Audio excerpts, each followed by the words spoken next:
ಕರ್ತನಲ್ಲಿ ಪ್ರೀತಿಯುಳ್ಳಂತ ಆತ್ಮೀಯ ದೈವಜನರೇ, ಕ್ರಿಸ್ತೇಸುವಿನ ನಾಮದಲ್ಲಿ ವಂದನೆಗಳು.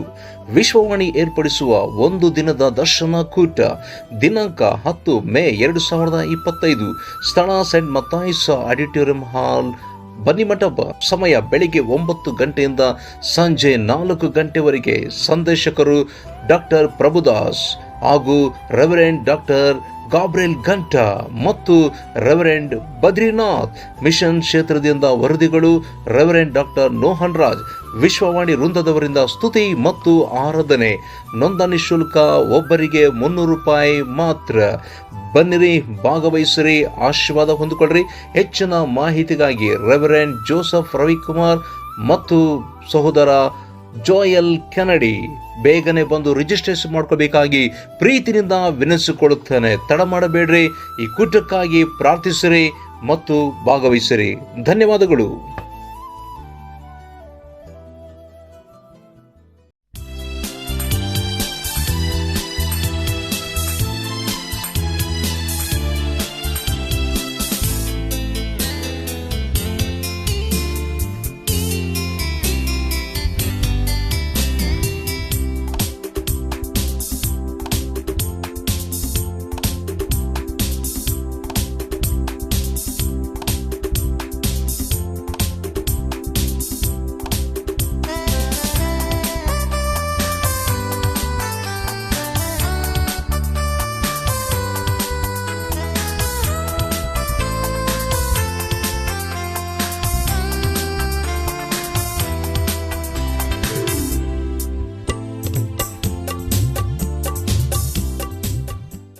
ವಿಶ್ವವಾಣಿಯ ದರ್ಶನ ಕೂಟಕ್ಕೆ ನಿಮ್ಮನ್ನು ಪ್ರೀತಿನಿಂದ ಸ್ವಾಗತಿಸುವಂತನಾಗಿದ್ದೇನೆ.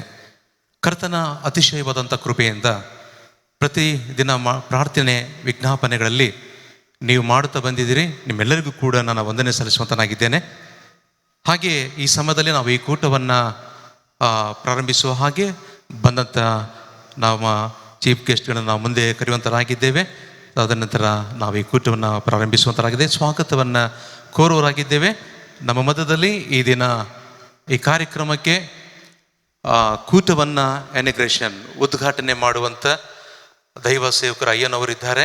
ಈ ಸಮಯದಲ್ಲಿ ರೆವರೆಂಡ್ ಎಲಿಶಾ ಕುಮಾರ್ ಅಯ್ಯನವರನ್ನು ನಾನು ಪ್ರೀತಿನಿಂದ ಸ್ವಾಗತಿಸುವಂತನಾಗಿದ್ದೇನೆ.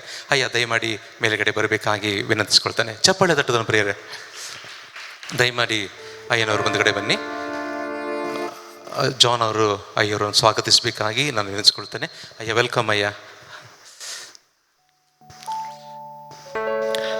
ಹಾಗೂ ನಮ್ಮ ಮಧ್ಯದಲ್ಲಿರ್ತಕ್ಕಂಥ ರೆವರೆಂಡ್ ಮುಖ್ಯ ಪ್ರಸಂಗಿಕರಾಗಿ ಬಂದಂಥ ರೆವರೆಂಡ್ ಡಾಕ್ಟರ್ ಗಾಬ್ರಿಯಲ್ ಘಂಟಾ ಅಯ್ಯನವರು ಮುಂದುಗಡೆ ವೇದಿಕೆ ಮೇಲೆ ಬರಬೇಕಾಗಿ ನಾನು ಪ್ರೀತಿಯಿಂದ ವಿನಿಸಿಕೊಳ್ಳುವಂತನಾಗಿದ್ದೇನೆ.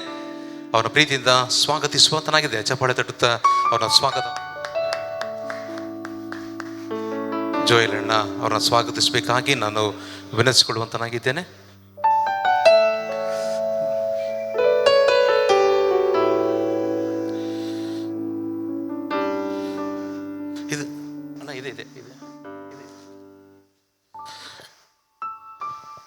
ಹಾಗೂ ನಮ್ಮ ಮೊದಲಿರ್ತಕ್ಕಂಥ ರೆವರೆಂಡ್ ಬದ್ರಿನಾಥ್ ಅಯ್ಯನವರನ್ನು ನಮ್ಮ ಕರ್ನಾಟಕ ರಾಜ್ಯದ ಸಂಯೋಜಕರು ದಯಮಾಡಿ ವೇದಿಕೆ ಬರಬೇಕಾಗಿ ನಾನು ಪ್ರೀತಿನಿಂದ ವಿನಿಸ್ಕೊಳ್ತಾನೆ. ಈ ದಿನ ಮುಖ್ಯ ಪ್ರಸಂಗಿಕರಾಗಿ ಅವರು ಬಂದಿದ್ದಾರೆ ಮತ್ತು ಅವರನ್ನು ನಾವು ಈ ಕೂಟಕ್ಕೆ ಸ್ವಾಗತವನ್ನು ಕೋರುವನಾಗಿದ್ದೇನೆ. ಹಾಗೂ ನಮ್ಮ ಮಧ್ಯದಲ್ಲಿರ್ತಕ್ಕಂಥ ರೆವರೆಂಡ್ ಸುಧಾಕರ್ ಅಯ್ಯನವರು ಮುಂದುಗಡೆ ಬರಬೇಕಾಗಿ ನಾವು ವಿನಂತಿಸ್ಕೊಳ್ತೇನೆ. ಅವರ ಪ್ರೀತಿನಿಂದ ಸ್ವಾಗತಿಸುವಂತನಾಗಿದ್ದೇನೆ. ರಾಜೀವ್ ನಗರ ಸಭಾಪಾಲಕರಾಗಿದ್ದಂಥ ರೆವರೆಂಡ್ ಸುಧಾಕರ್ ಅಯ್ಯರನ್ನು ನಾನು ಸ್ವಾಗತಿಸುವಂತನಾಗಿದ್ದೇನೆ. ಹಾಗೂ ಹೆಬ್ರೋನ್ ಸಭೆಯ ಸಭಾಪಾಲಕರು, ಹಿರಿಯ ಸಭಾಪಾಲಕರಾದಂಥ ರೆವರೆಂಡ್ ಸತೀಶ್ ಅಯ್ಯನವರು ಮುಂದುಗಡೆ ಬರಬೇಕಾಗಿ ನಾನು ಪ್ರೀತಿನಿಂದ ವಿನಿಸ್ಕೊಳ್ತಾನೆ ಇದ್ದೇನೆ. ಹಾಗೂ ರೆವರೆಂಡ್ ನಿರ್ಮಾಣಿಕ್ ಅಯ್ಯನವರು ದಯಮಾಡಿ ಮೇಲೆಗೆ ಬರಬೇಕಾಗಿ ಅವನ ಪ್ರೀತಿಯಿಂದ ಸ್ವಾಗತಿಸುವನ ಆಗಿದ್ದೇನೆ. ಹಾಗೂ ಪ್ರಿಯ ರೆವರೆಂಡ್ ಅನ್ನ ಮೇರಿ ಅಮ್ಮನವರು ದಯಮಾಡಿ ವೇದಿಕೆ ಬರಬೇಕಾಗಿ ನಾನು ಪ್ರೀತಿನಿಂದ ವಿನಿಸಿಕೊಳ್ಳುವಂತನಾಗಿದ್ದೇನೆ. ಅನ್ನ ಮೇರಿ ಅಮ್ಮನವರನ್ನ ನಾನು ಪ್ರೀತಿಯಿಂದ ಸ್ವಾಗತಿಸುವಂತನಾಗಿದ್ದೇನೆ.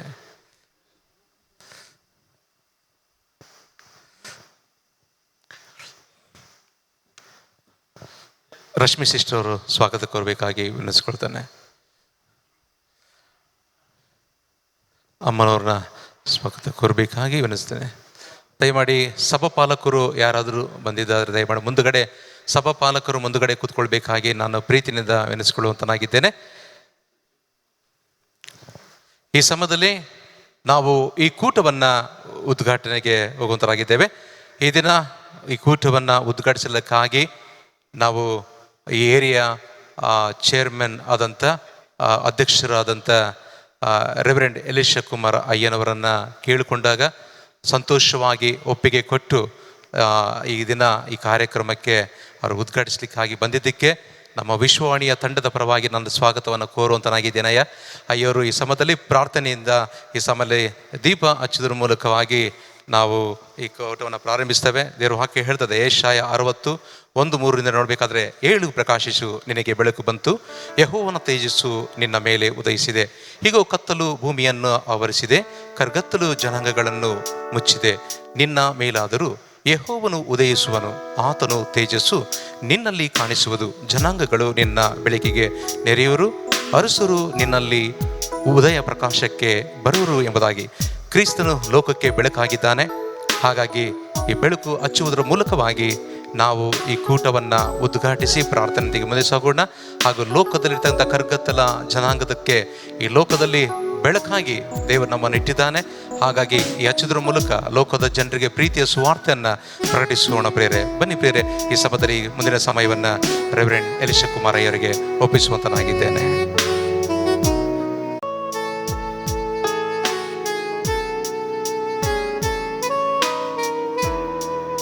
ಪ್ರಾರ್ಥನೆ ಮಾಡೋಣ.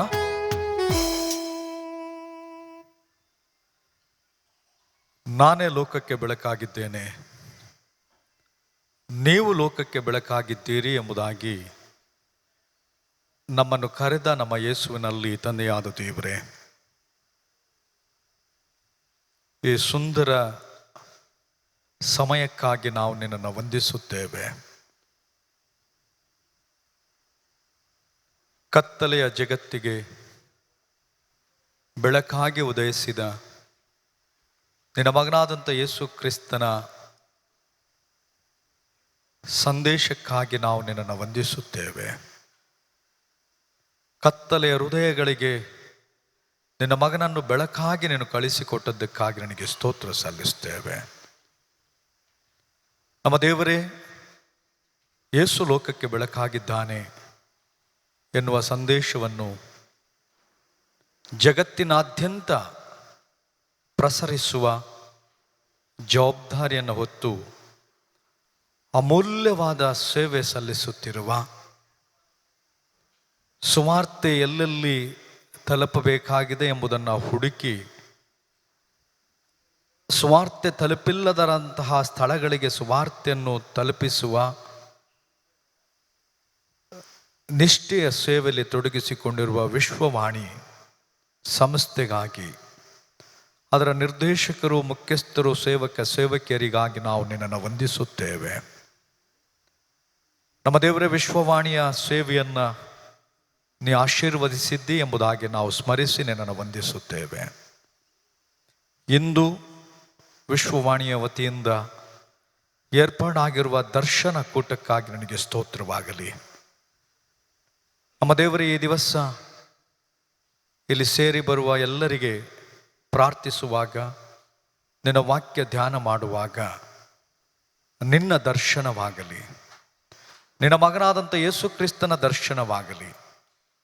ನಿನ್ನೆದುರಿನಲ್ಲಿ ನಾವೆಲ್ಲಿದ್ದೇವೆ ಎನ್ನುವಂಥ ದರ್ಶನವೂ ನಮಗುಂಟಾಗಲಿ ಸ್ವಾಮಿ. ಆ ಮೂಲಕವಾಗಿ ಜಗತ್ತಿನಾದ್ಯಂತ ಸುವಾರ್ತೆಯನ್ನು ತಲುಪಿಸುವ ನಿನ್ನ ಮಗನಾದಂಥ ಯೇಸು ಕ್ರಿಸ್ತನು ಲೋಕಕ್ಕೆ ಬೆಳಕಾಗಿದ್ದಾನೆ ಎನ್ನುವ ಸುವಾರ್ತೆಯನ್ನು ಸಾರುವ ದರ್ಶನವಾಗಲಿ. ಈ ದಿವಸ ಈ ದರ್ಶನ ಕೂಟವನ್ನು ನಿನ್ನ ಹೆಸರಿನಲ್ಲಿ ನಾವು ಆರಂಭಿಸುತ್ತೇವೆ. ನಿನ್ನ ಹೆಸರಿನಲ್ಲಿ ದೀಪ ಬೆಳಗುವ ಮೂಲಕವಾಗಿ ಉದ್ಘಾಟಿಸುತ್ತೇವೆ. ಈ ದಿವಸ ವಿಶ್ವವಾಣಿ ಸಂಸ್ಥೆಗೆ ಸೇರಿ ಬರುವವರೆಲ್ಲರಿಗೂ ನಿನ್ನ ದರ್ಶನದ ಸೌಭಾಗ್ಯ ಸಿಕ್ಕಲಿ ಎಂಬುದಾಗಿ, ಈ ದಿವಸ ನಮ್ಮೆಲ್ಲರಿಗೆ ಆಶೀರ್ವಾದದಾಯಕವಾಗಿರಲಿ ಎಂಬುದಾಗಿ ಈ ದರ್ಶನ ಕೂಟವನ್ನು ನಿನ್ನ ಕರೆಗಳಿಗೆ ಒಪ್ಪಿಸಿ ಯೇಸುವಿನ ನಾಮದಲ್ಲಿ ಪ್ರಾರ್ಥಿಸಿಕೊಳ್ಳುತ್ತೇವೆ. ಆಮೆನ್.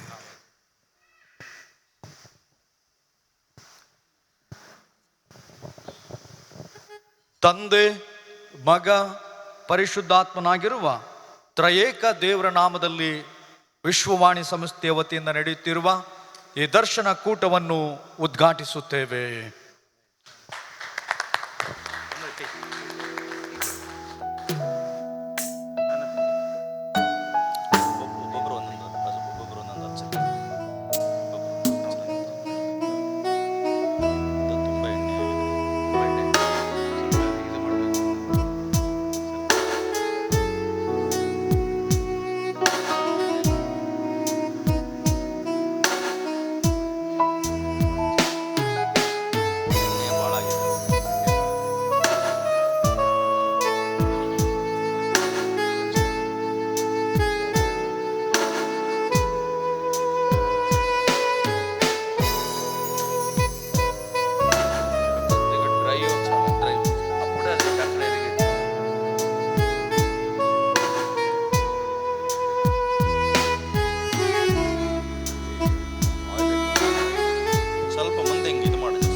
ಕೂಟವನ್ನು ಉದ್ಘಾಟಿಸಿ ಹಾಗೂ ಬೆಳಕಿನ ದೀಪವನ್ನು ಹಚ್ಚಿದಂಥ ಸಭಾಪಾಲಕರಾದಂಥ ರೆವರೆಂಡ್ ಎಲಿಶಾ ಕುಮಾರ್ ಅಯ್ಯನವರಿಗೂ ಮತ್ತು ಹಾಗೂ ವೇದಿಕೆಯಲ್ಲಿರತಕ್ಕಂಥ ಸುಧಾಕರ್ ಅಯ್ಯನವರಿಗೂ, ನಿರ್ಮಾಣಿಕ ಅಯ್ಯನವರಿಗೂ, ರೆವರೆಂಡ್ ಗಾಬ್ರಿಕಂಠ ಅಯ್ಯನವರಿಗೂ ಹಾಗೂ ರೆವರೆಂಡ್ ನೋಹನ್ ರಾಸರಡಿ ಅಯ್ಯನವರಿಗೂ ಮತ್ತು ಪಾಸ್ಟರ್ ಸತೀಶ್ ಅಯ್ಯನವರಿಗೂ ಹಾಗೂ ರೆವರೆಂಡ್ ಅನ್ನ ಮೇರಿ ಅಮ್ಮನವರಿಗೆ ನಾನು ಹೃತ್ಪೂರ್ವಕವಾದಂಥ ವಂದನೆಯನ್ನು ಸಲ್ಲಿಸುವಂತನಾಗಿದ್ದೇನೆ. ಧನ್ಯವಾದಗಳು ಅಯ್ಯರೇ. ಹಾಗೂ ಕೆಲವರು ಜನ ಮತ್ತೆ ನಾನು ಸ್ವಾಗತವನ್ನು ಕೋರುವನಾಗಿದ್ದೇನೆ. ಹಾಗೂ ನಮ್ಮ ಮಧ್ಯವಿರ್ತಕ್ಕಂಥ ಕರ್ನಾಟಕ ರಾಜ್ಯದ ಜನರಲ್ ಕೋಆರ್ಡಿನೇಟರ್ ವಿಶ್ವವಾಣಿ ಬೆಂಗಳೂರಿನಲ್ಲಿ ಇರ್ತಕ್ಕಂಥ ರೆವರೆಂಡ್ ಡಾಕ್ಟರ್ ನೋಹನ್ ರಾಜ್ ಸರಡಿಗ ಏನರಿದ್ದಾರೆ, ಅವ್ರನ್ನು ಕೂಡ ಸ್ವಾಗತಿಸಬೇಕಾಗಿ ನಾನು ಪ್ರೀತಿಯಿಂದ ವಿನಂತಿಸಿಕೊಳ್ಳುವಂತನಾಗಿದ್ದೇನೆ. ದಯಮಾಡಿ ಅವ್ರನ್ನು ಸ್ವಾಗತಿಸಬೇಕಾಗಿ ನಾನು ವಿನಂತಿಸಿಕೊಳ್ಳುವಂತನಾಗಿದ್ದೇನೆ.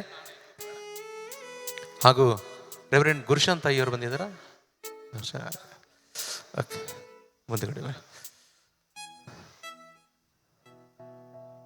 ಹಾಗೂ ನಮ್ಮದಿರ್ತಕ್ಕಂಥ ಈ ಸಮಯದಲ್ಲಿ ಪ್ರಿಯ ನಮ್ಮ ಆಫೀಸ್ ಮ್ಯಾನೇಜರ್ ಆದಂಥ ಸುಂದರ್ ರಾಜ್, ಫೈನಾನ್ಸ್ ಮ್ಯಾನೇಜರ್ ಆದಂಥ ಸುಂದರ್ ರಾಜ್ ಅವರಿಗೆ ನಾವು ಪ್ರೀತಿಯನ್ನು ಸ್ವಾಗತಿಸುವಂತನಾಗಿದ್ದೇನೆ.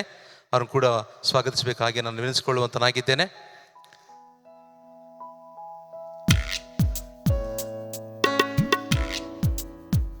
ಹಾಗೂ ನಮ್ಮದಿರ್ತಕ್ಕಂಥ ಅಸಿಸ್ಟೆಂಟ್ ಮ್ಯಾನೇಜರ್ ಆದಂಥ ಜಾನ್ ಪಾಲ್ ಅವರನ್ನು ಆಗಿದ್ದೇನೆ. ಹಾಗೂ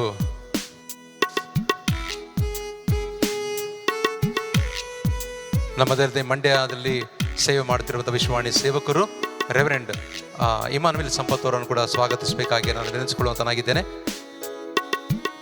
ಇಮಾನುವೇಲ್ ಸಂಪತ್ ಅವರು. ನಂತರ ನಮ್ಮಲ್ಲಿರ್ತಕ್ಕಂಥ ಬ್ರದರ್ ಜೋಯಲ್ ಸಿರಿ ಅವರನ್ನು ಕೂಡ ಸ್ವಾಗತಿಸಬೇಕಾಗಿ ನಾನು ವಿನಂತಿಸಿಕೊಳ್ತೇನೆ. ಹಾಗೂ ಪ್ರಿಯ ಜೋಯಲ್ ಸಿರಿ ಸಹೋದರರನ್ನು ಸ್ವಾಗತಿಸಬೇಕಾಗಿ ನಾನು ವಿನಂತಿಸಿಕೊಳ್ತೇನೆ. ಹಾಗೂ ಸಹೋದರ ಸುರೇಶ್, ಪ್ಯಾಡನ್ನು ವಾದಿಸುತ್ತಿರುವಂಥ ಸುರೇಶ್ ಸಹೋದರರನ್ನು ನಾನು ಸ್ವಾಗತಿಸುವನಾಗಿದ್ದೇನೆ.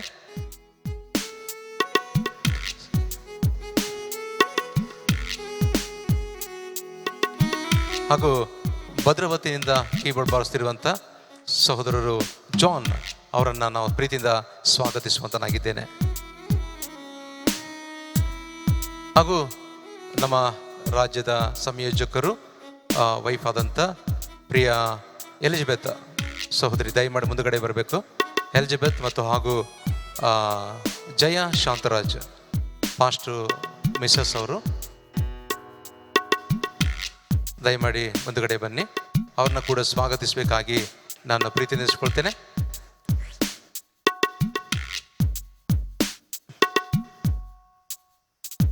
ಅವರನ್ನ ಪ್ರಿಯ ಸಹೋದರಿ ರಶ್ಮಿ ಅವರು ಸ್ವಾಗತಿಸಬೇಕು.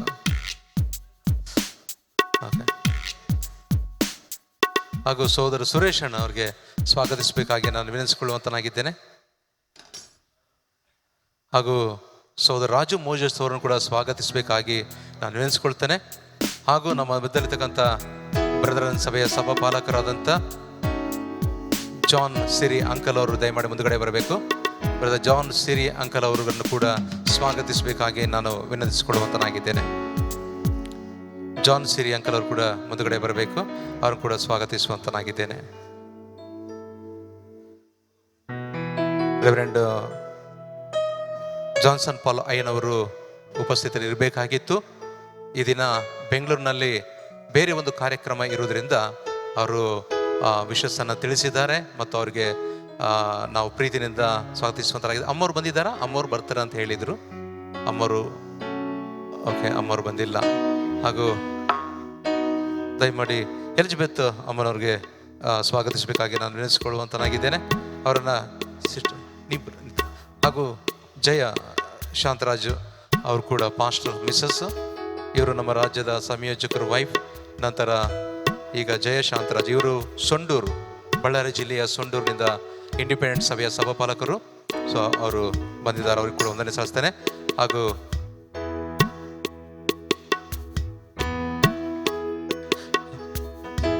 ಹಾಗೂ ಸಹೋದರ ಸ್ಟೀಫನ್ ಮಂಗಳೂರು ಪ್ರಾಂತದಲ್ಲಿ ಮತ್ತು ಬೆಂಗಳೂರು ಪ್ರಾಂತ ಸೇವೆ ಮಾಡುತ್ತಿರುವಂಥ ಸ್ಟೀಫನ್ ಅವರು ಕೂಡ ಸ್ವಾಗತಿಸುವಂತನಾಗಿದ್ದೇನೆ.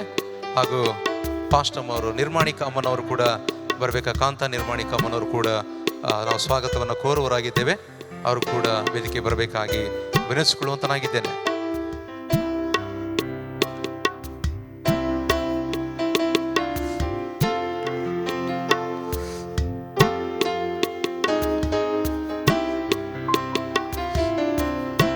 ನಿರ್ಮಾಣಿಕ ಅಮ್ಮನವರನ್ನ ಸಿಸ್ಟರ್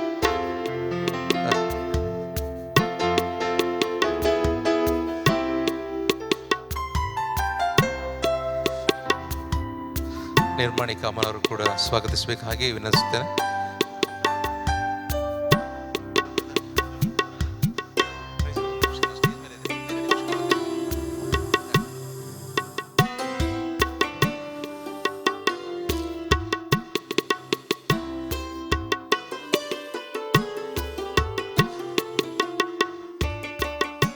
ಸ್ವಾಗತ ಕೋರಿ.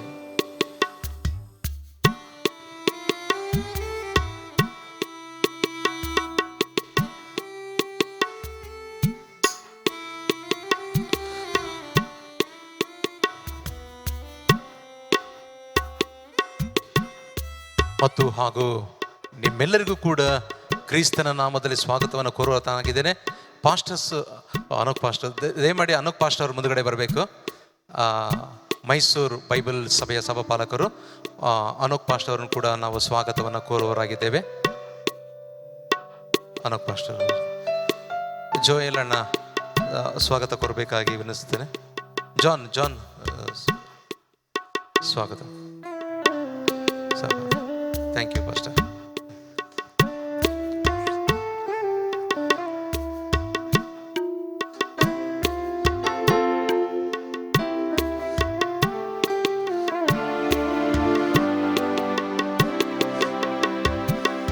ಮತ್ತು ನಿಮ್ಮೆಲ್ಲರಿಗೂ ಕೂಡ ಆತ್ಮೀಯ ಸ್ವಾಗತವನ್ನು ಕೋರುವರಾಗಿದ್ದೇವೆ. ನಿಮ್ಮೆಲ್ಲರಿಗೂ ಕೂಡ ನಮ್ಮೆಲ್ಲ ಚಪ್ಪಾಳೆ ತಟ್ಟುವ ಮೂಲಕ ನಿಮ್ಮನ್ನು ಸ್ವಾಗತಿಸುವಂತರಾಗಿದ್ದೇವೆ.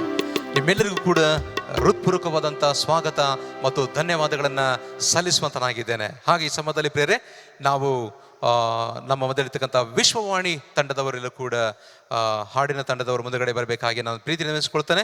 ಕೆಲವು ಹಾಡುಗಳನ್ನು ಆಡ್ತಾ ಕರ್ತನ ನಾಮವನ್ನು ಸ್ತುತಿಸಬೇಕಾಗಿ ಪ್ರೀತಿನಿಂದ ವಿನಿಸಿಕೊಳ್ತೇನೆ. ಬನ್ನಿ ಪ್ರಿಯರೇ, ನಾವೆಲ್ಲರೂ ಕೂಡ ಹಾಡಿನ ತಂಡದೊಟ್ಟಿಗೆ ನಾವು ಕರ್ತನನ್ನು ಸ್ತುತಿಸಿ ಘನಪಡಿಸೋಣ ಪ್ರಿಯರೇ. ಈ ಕರ್ತನ ಸಮ್ಮುಖದಲ್ಲಿ ಒಟ್ಟಾಗಿ ಸೇರಿ ಕರ್ತನ ಸ್ತುತಿಸಿ ಘನಪಡಿಸುವ ಹಾಗೆ ಈ ಸಮಯದಲ್ಲಿ ಹಾಡುವಂತ ಹಾಡು, ನಮ್ಮ ಸೃಷ್ಟಿಕರ್ತನೆ ಕಾಯ್ದು ನಡೆಸುವ ಆತನೇ ತಂದೆ ನಿನಗೆ ಸ್ತೋತ್ರ. ಈ ಹಾಡನ್ನು ಹಾಡ್ತಾ ದೇವರ ನಾಮನ ಮಹಿಮೆಪಡಿಸೋಣ ಪ್ರೇರೆ. ನಮ್ಮ ಜೊತೆಗೆ ಹಾಡು ಬರೋದಾದ್ರೆ ನೀವು ಕೂಡ ಸ್ವರ ಸೇರಿಸಬೇಕಾಗಿ ಪ್ರೀತಿನಿಂದ ವಿನಂತಿಸಿಕೊಳ್ಳುವಂತನಾಗಿದ್ದೇನೆ. ಬನ್ನಿ ಪ್ರೇರೆ, ಒಟ್ಟಾಗಿ ಸೇರಿ ಕರ್ತನನ್ನ ಆರಾಧಿಸಿ ಸ್ತುತಿಸೋಣ.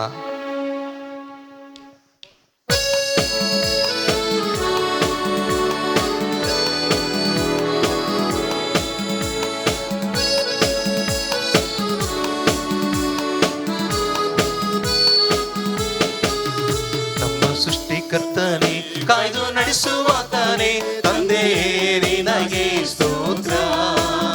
ನಿನ್ನ ಸಮ್ಮುಖದಲ್ಲಿ ಈ ಸಮಯದಲ್ಲಿ ಸೇರಿದೆವು ನಿನಗೆ ಸ್ತೋತ್ರ, ಸೇರಿದೆವು ನಿನಗೆ ಸ್ತೋತ್ರ. ನಮ್ಮ ಹೃದಯಕ್ಕೆ ನಿನ್ನ ವಾಕ್ಯವು ಮಾರ್ಗಕ್ಕೆ ಬೆಳಕು ಆಗಿದೆ, ಮಾರ್ಗಕ್ಕೆ ಬೆಳಕು ಆಗಿದೆ. ಗತ ಕಾಲವೆಲ್ಲ ಕರ್ತನ ಉಪಕಾರ ಎಷ್ಟೊಂದು ಅಧಿಕ ಅಧಿಕ. ಬರುವ ದಿನಗಳಲ್ಲಿ ದಾರಿ ತೋರಿ ನಡೆಸು ಯೇಸುವೆ ನಿನಗೆ ಸ್ತೋತ್ರ.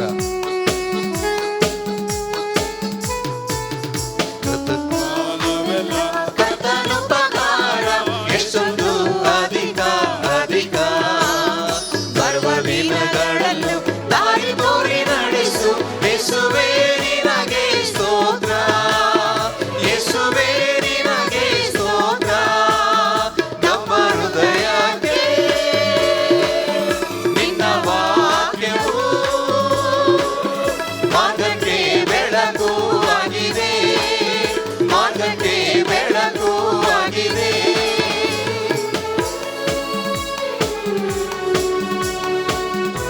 ಪರಿಶುದ್ಧ ಮಾರ್ಗಗಳು ನಾವು ನಡೆಯುವಂತೆ ಆತ್ಮನ ಕೃಪೆಯ ನೀಡು.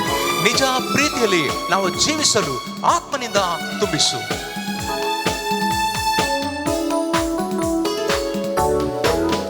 ಪರಿಶುದ್ಧ ಮಾರ್ಗದೊಳು ನಾವು ನಡೆಯುವಂತೆ ಆತ್ಮನ ಕೃಪೆಯ ನೀಡು. ನಿಜ ಪ್ರೀತಿಯಲ್ಲಿ ನಾವು ಜೀವಿಸಲು ಆತ್ಮನಿಂದ ತುಂಬಿಸು ಸ್ತೋತ್ರ, ಆತ್ಮನಿಂದ ತುಂಬಿಸು ಸ್ತೋತ್ರ. ನಮ್ಮ ಹೃದಯಕ್ಕೆ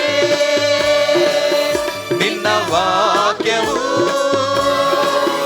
ಮಾರ್ಗಕ್ಕೆ ಬೆಳಕು ಆಗಿದೆ, ಮಾರ್ಗಕ್ಕೆ ಬೆಳಕು ಆಗಿದೆ.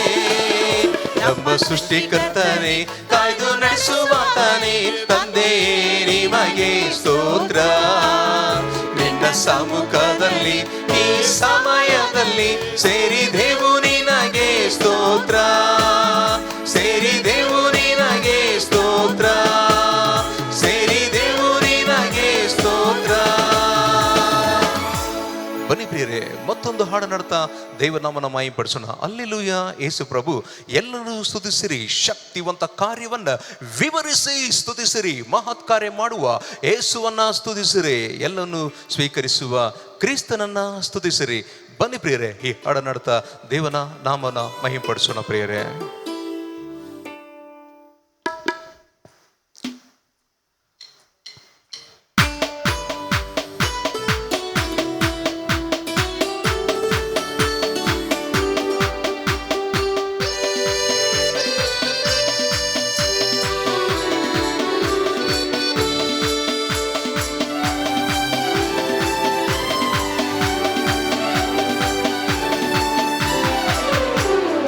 ಹಲ್ಲೆಲೂಯಾ ಯೇಸು ಪ್ರಭು ಎಲ್ಲರೂ ಸ್ತುತಿಸಿರಿ. ಶಕ್ತಿವಂತ ಕಾರ್ಯವನ್ನು ವಿವರಿಸಿ ಸ್ತುತಿಸಿರಿ. ಮಹತ್ಕಾರ್ಯ ಮಾಡುವ ಯೇಸುವ ಸ್ತುತಿಸಿರಿ. ಎಲ್ಲರನ್ನು ಸ್ವೀಕರಿಸುವ ಕ್ರಿಸ್ತನ ಸ್ತುತಿಸಿರಿ. ರಾಜಾಧಿರಾಜ ಯೇಸು ರಾಜ ಭೂಮಿಯನ್ನಾಡುವನು. ಹಲ್ಲೆಲೂಯಾ ಹಲ್ಲೆಲೂಯಾ ದೇವರ ಸ್ತುತಿಸಿರಿ. ಹಲ್ಲೆಲೂಯಾ ಹಲ್ಲೆಲೂಯಾ ದೇವರ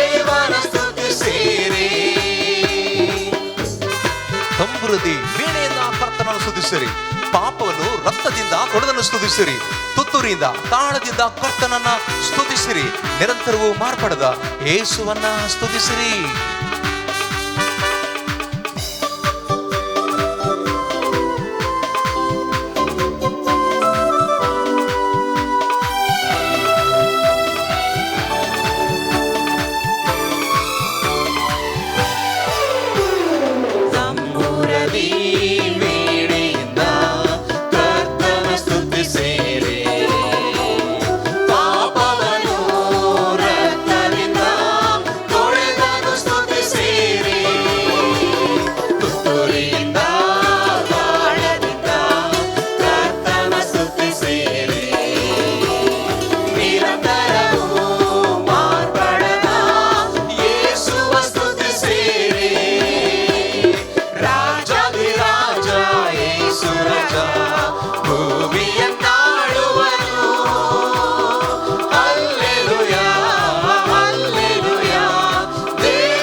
ಸೂರ್ಯಚಂದ್ರರೇ, ನಕ್ಷತ್ರಗಳೇ, ದೇವರನ್ನ ಸ್ತುತಿಸಿರಿ. ಹೃದಯವನ್ನು ಬೆಳಗಿಸುವ ಯೇಸುವನ್ನ ಸ್ತುತಿಸಿರಿ. ಅಗ್ನಿ ಕಲ್ಮಲಗಳೇ, ಕರ್ತನನ್ನ ಸ್ತುತಿಸಿರಿ. ಹೃದಯವನ್ನು ಛೇದಿಸುವ ಯೇಸುವನ್ನ ಸ್ತುತಿಸಿರಿ.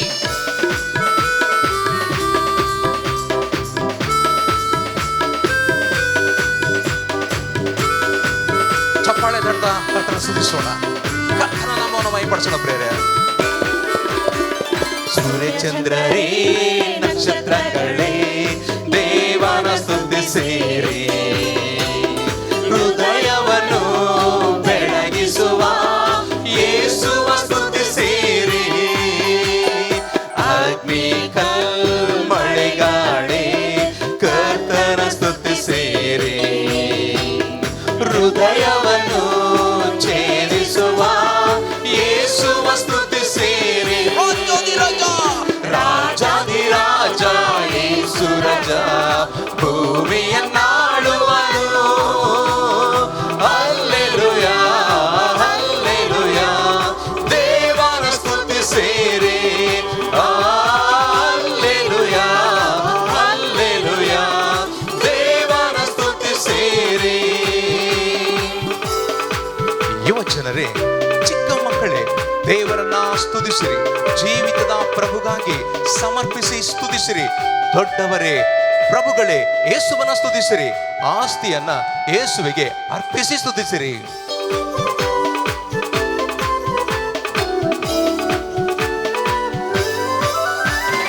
ಯುವಜನರೇ, ಚಿಕ್ಕ ಮಕ್ಕಳೇ, ದೇವನ ಸ್ತುತಿಸಿರಿ.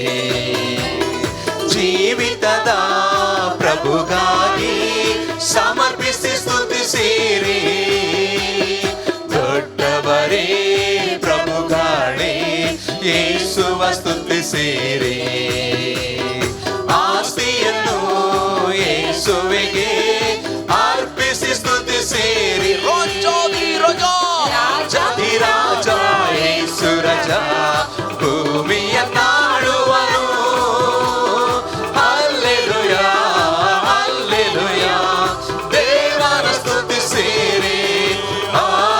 ಹಲ್ಲೆಲೂಯಾ, ಹಲ್ಲೆಲೂಯಾ, ದೇವರ ಸ್ತುತಿಸಿರಿ. ಅಗಾಧವಾದ ಜಲಗಳೇ, ದೇವರನ್ನ ಸ್ತುತಿಸಿರಿ. ಅಲೆ ಅಲೆಯಾಗಿ ಸೇವಕರೇ, ಎಲ್ಲರೂ ಸ್ತುತಿಸಿರಿ. ಪರದೂತರೇ, ಪೂರ್ವ ಭಕ್ತರೇ, ಎಲ್ಲರೂ ಸ್ತುತಿಸಿರಿ. ಪರದಲ್ಲಿ ಪರಿಶುದ್ಧರು, ಎಲ್ಲರೂ ಸ್ತುತಿಸಿರಿ.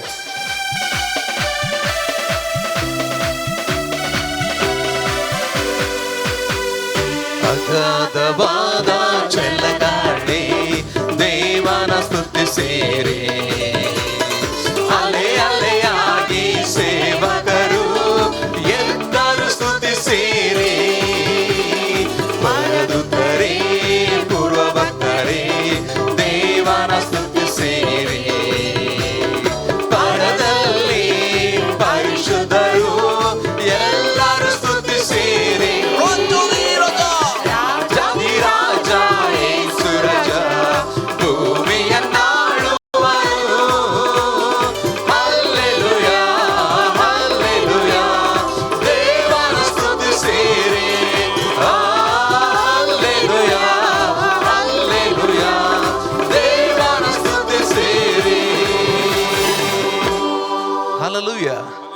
ಹಾಲೆಲೂಯಾ.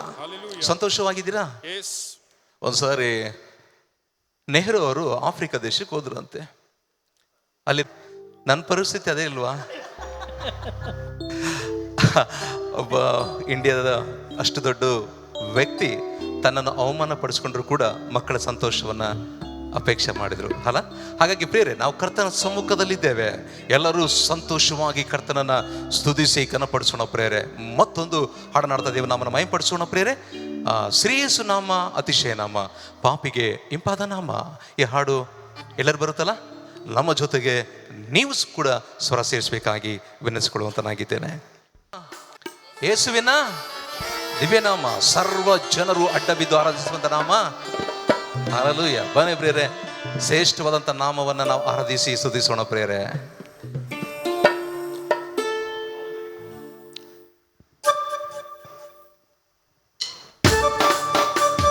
ಚಪ್ಪಳದ ಪ್ರಿಯರೇ.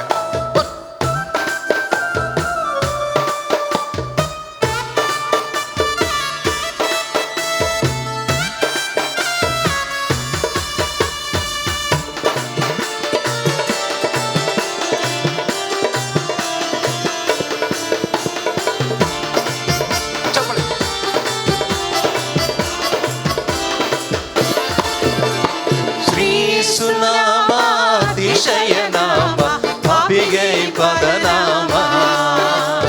ಶ್ರೀಯೇಸು ನಾಮ ಅತಿಶಯ ನಾಮ, ಪಾಪಿಗೆ ಪದನಾಮ. ಪಾಪ ಪರಿಹಾರಕ್ಕಾಗಿ ಪಾಪಿಗಳ ಹುಡುಕಿ ಧರಣಿಗೆ ಬಂದ ನಾಮ. ಪಾಪ ಪರಿಹಾರಕ್ಕಾಗಿ ಪಾಪಿಗಳ ಹುಡುಕಿ ಧರಣಿಗೆ ಬಂದ ನಾಮ. ಪಾಪ ರಹಿತ ಜೀವಿತದ ಮಾದರಿಯ ತೋರಿಸಿ, ಪಾಪ ರಹಿತ ಜೀವಿತದ ಮಾದರಿಯ ತೋರಿಸಿ, ಪರಿಶುದ್ಧ ಪುಣ್ಯ ನಾಮ. ಶ್ರೀಯೇಸು ನಾಮ ಅತಿಶಯ ನಾಮ, ಪಾಪಿಗೆ ಪದನಾಮ. ಶ್ರೀಯೇಸು ನಾಮ ಅತಿಶಯ ನಾಮ, ಪಾಪಿಗೆ ಪದನಾಮ. ಎಲ್ಲ ನಾಮದಲ್ಲಿಯೂ ಮೇಲಾದ ನಾಮ ಯೇಸುವಿನ ದಿವ್ಯನಾಮ. ಸರ್ವ ಜನರು ಅಡ್ಡ ಬಿದ್ದು ಆರಾಧಿಸುವಂತ ನಾಮ ಯೇಸುವಿನ ನಾಮ.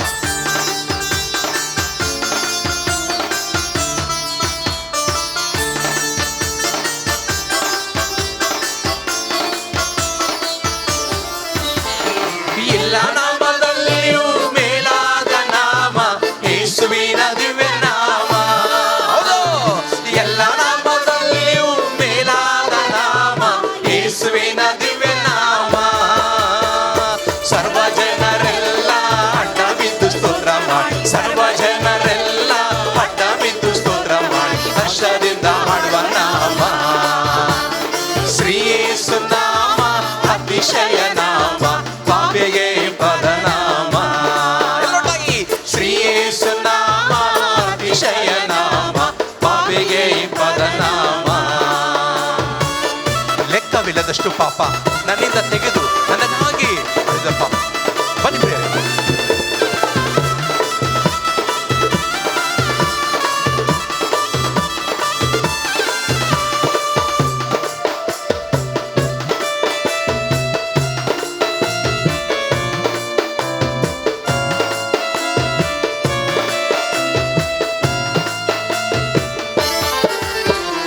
ಲೆಕ್ಕವಿಲ್ಲದಷ್ಟು ಪಾಪ ನನ್ನಿಂದ ತೆಗೆಯು, ನನಗಾಗಿ ಬಂದ ನಾಮ. ಲೆಕ್ಕವಿಲ್ಲದಷ್ಟು ಪಾಪ ನನ್ನಿಂದ ತೆಗೆಯಲು, ನನಗಾಗಿ ಬಂದ ನಾಮ. ಅನ್ಯನೆಂದು ತಳ್ಳ್ಯಾನೆಂದು ಧನ್ಯನಾಗಿ ಮಾಡಲು ಬಂದ, ಅನ್ಯನೆಂದು ತಳ್ಳ್ಯಾನೆಂದು ಧನ್ಯನಾಗಿ ಮಾಡಲು ಬಂದ ಉನ್ನತದ ಪುಣ್ಯ ನಾಮ. ಶ್ರೀಯೇಸು ನಾಮ ಅತಿಶಯ ಶ್ರೀಯೇಸು ನಾಮ ಅತಿಶಯ ನಾಮ, ಪಾಪಿಗೆ ಪದನಾಮ. ಪಾಪಿಗೆ ಪದನಾಮ, ಪಾಪಿಗೆ ಪದನಾಮ, ಪಾಪಿಗೆ ಪದನಾಮ, ಪಾಪಿಗೆ ಪದನಾಮ.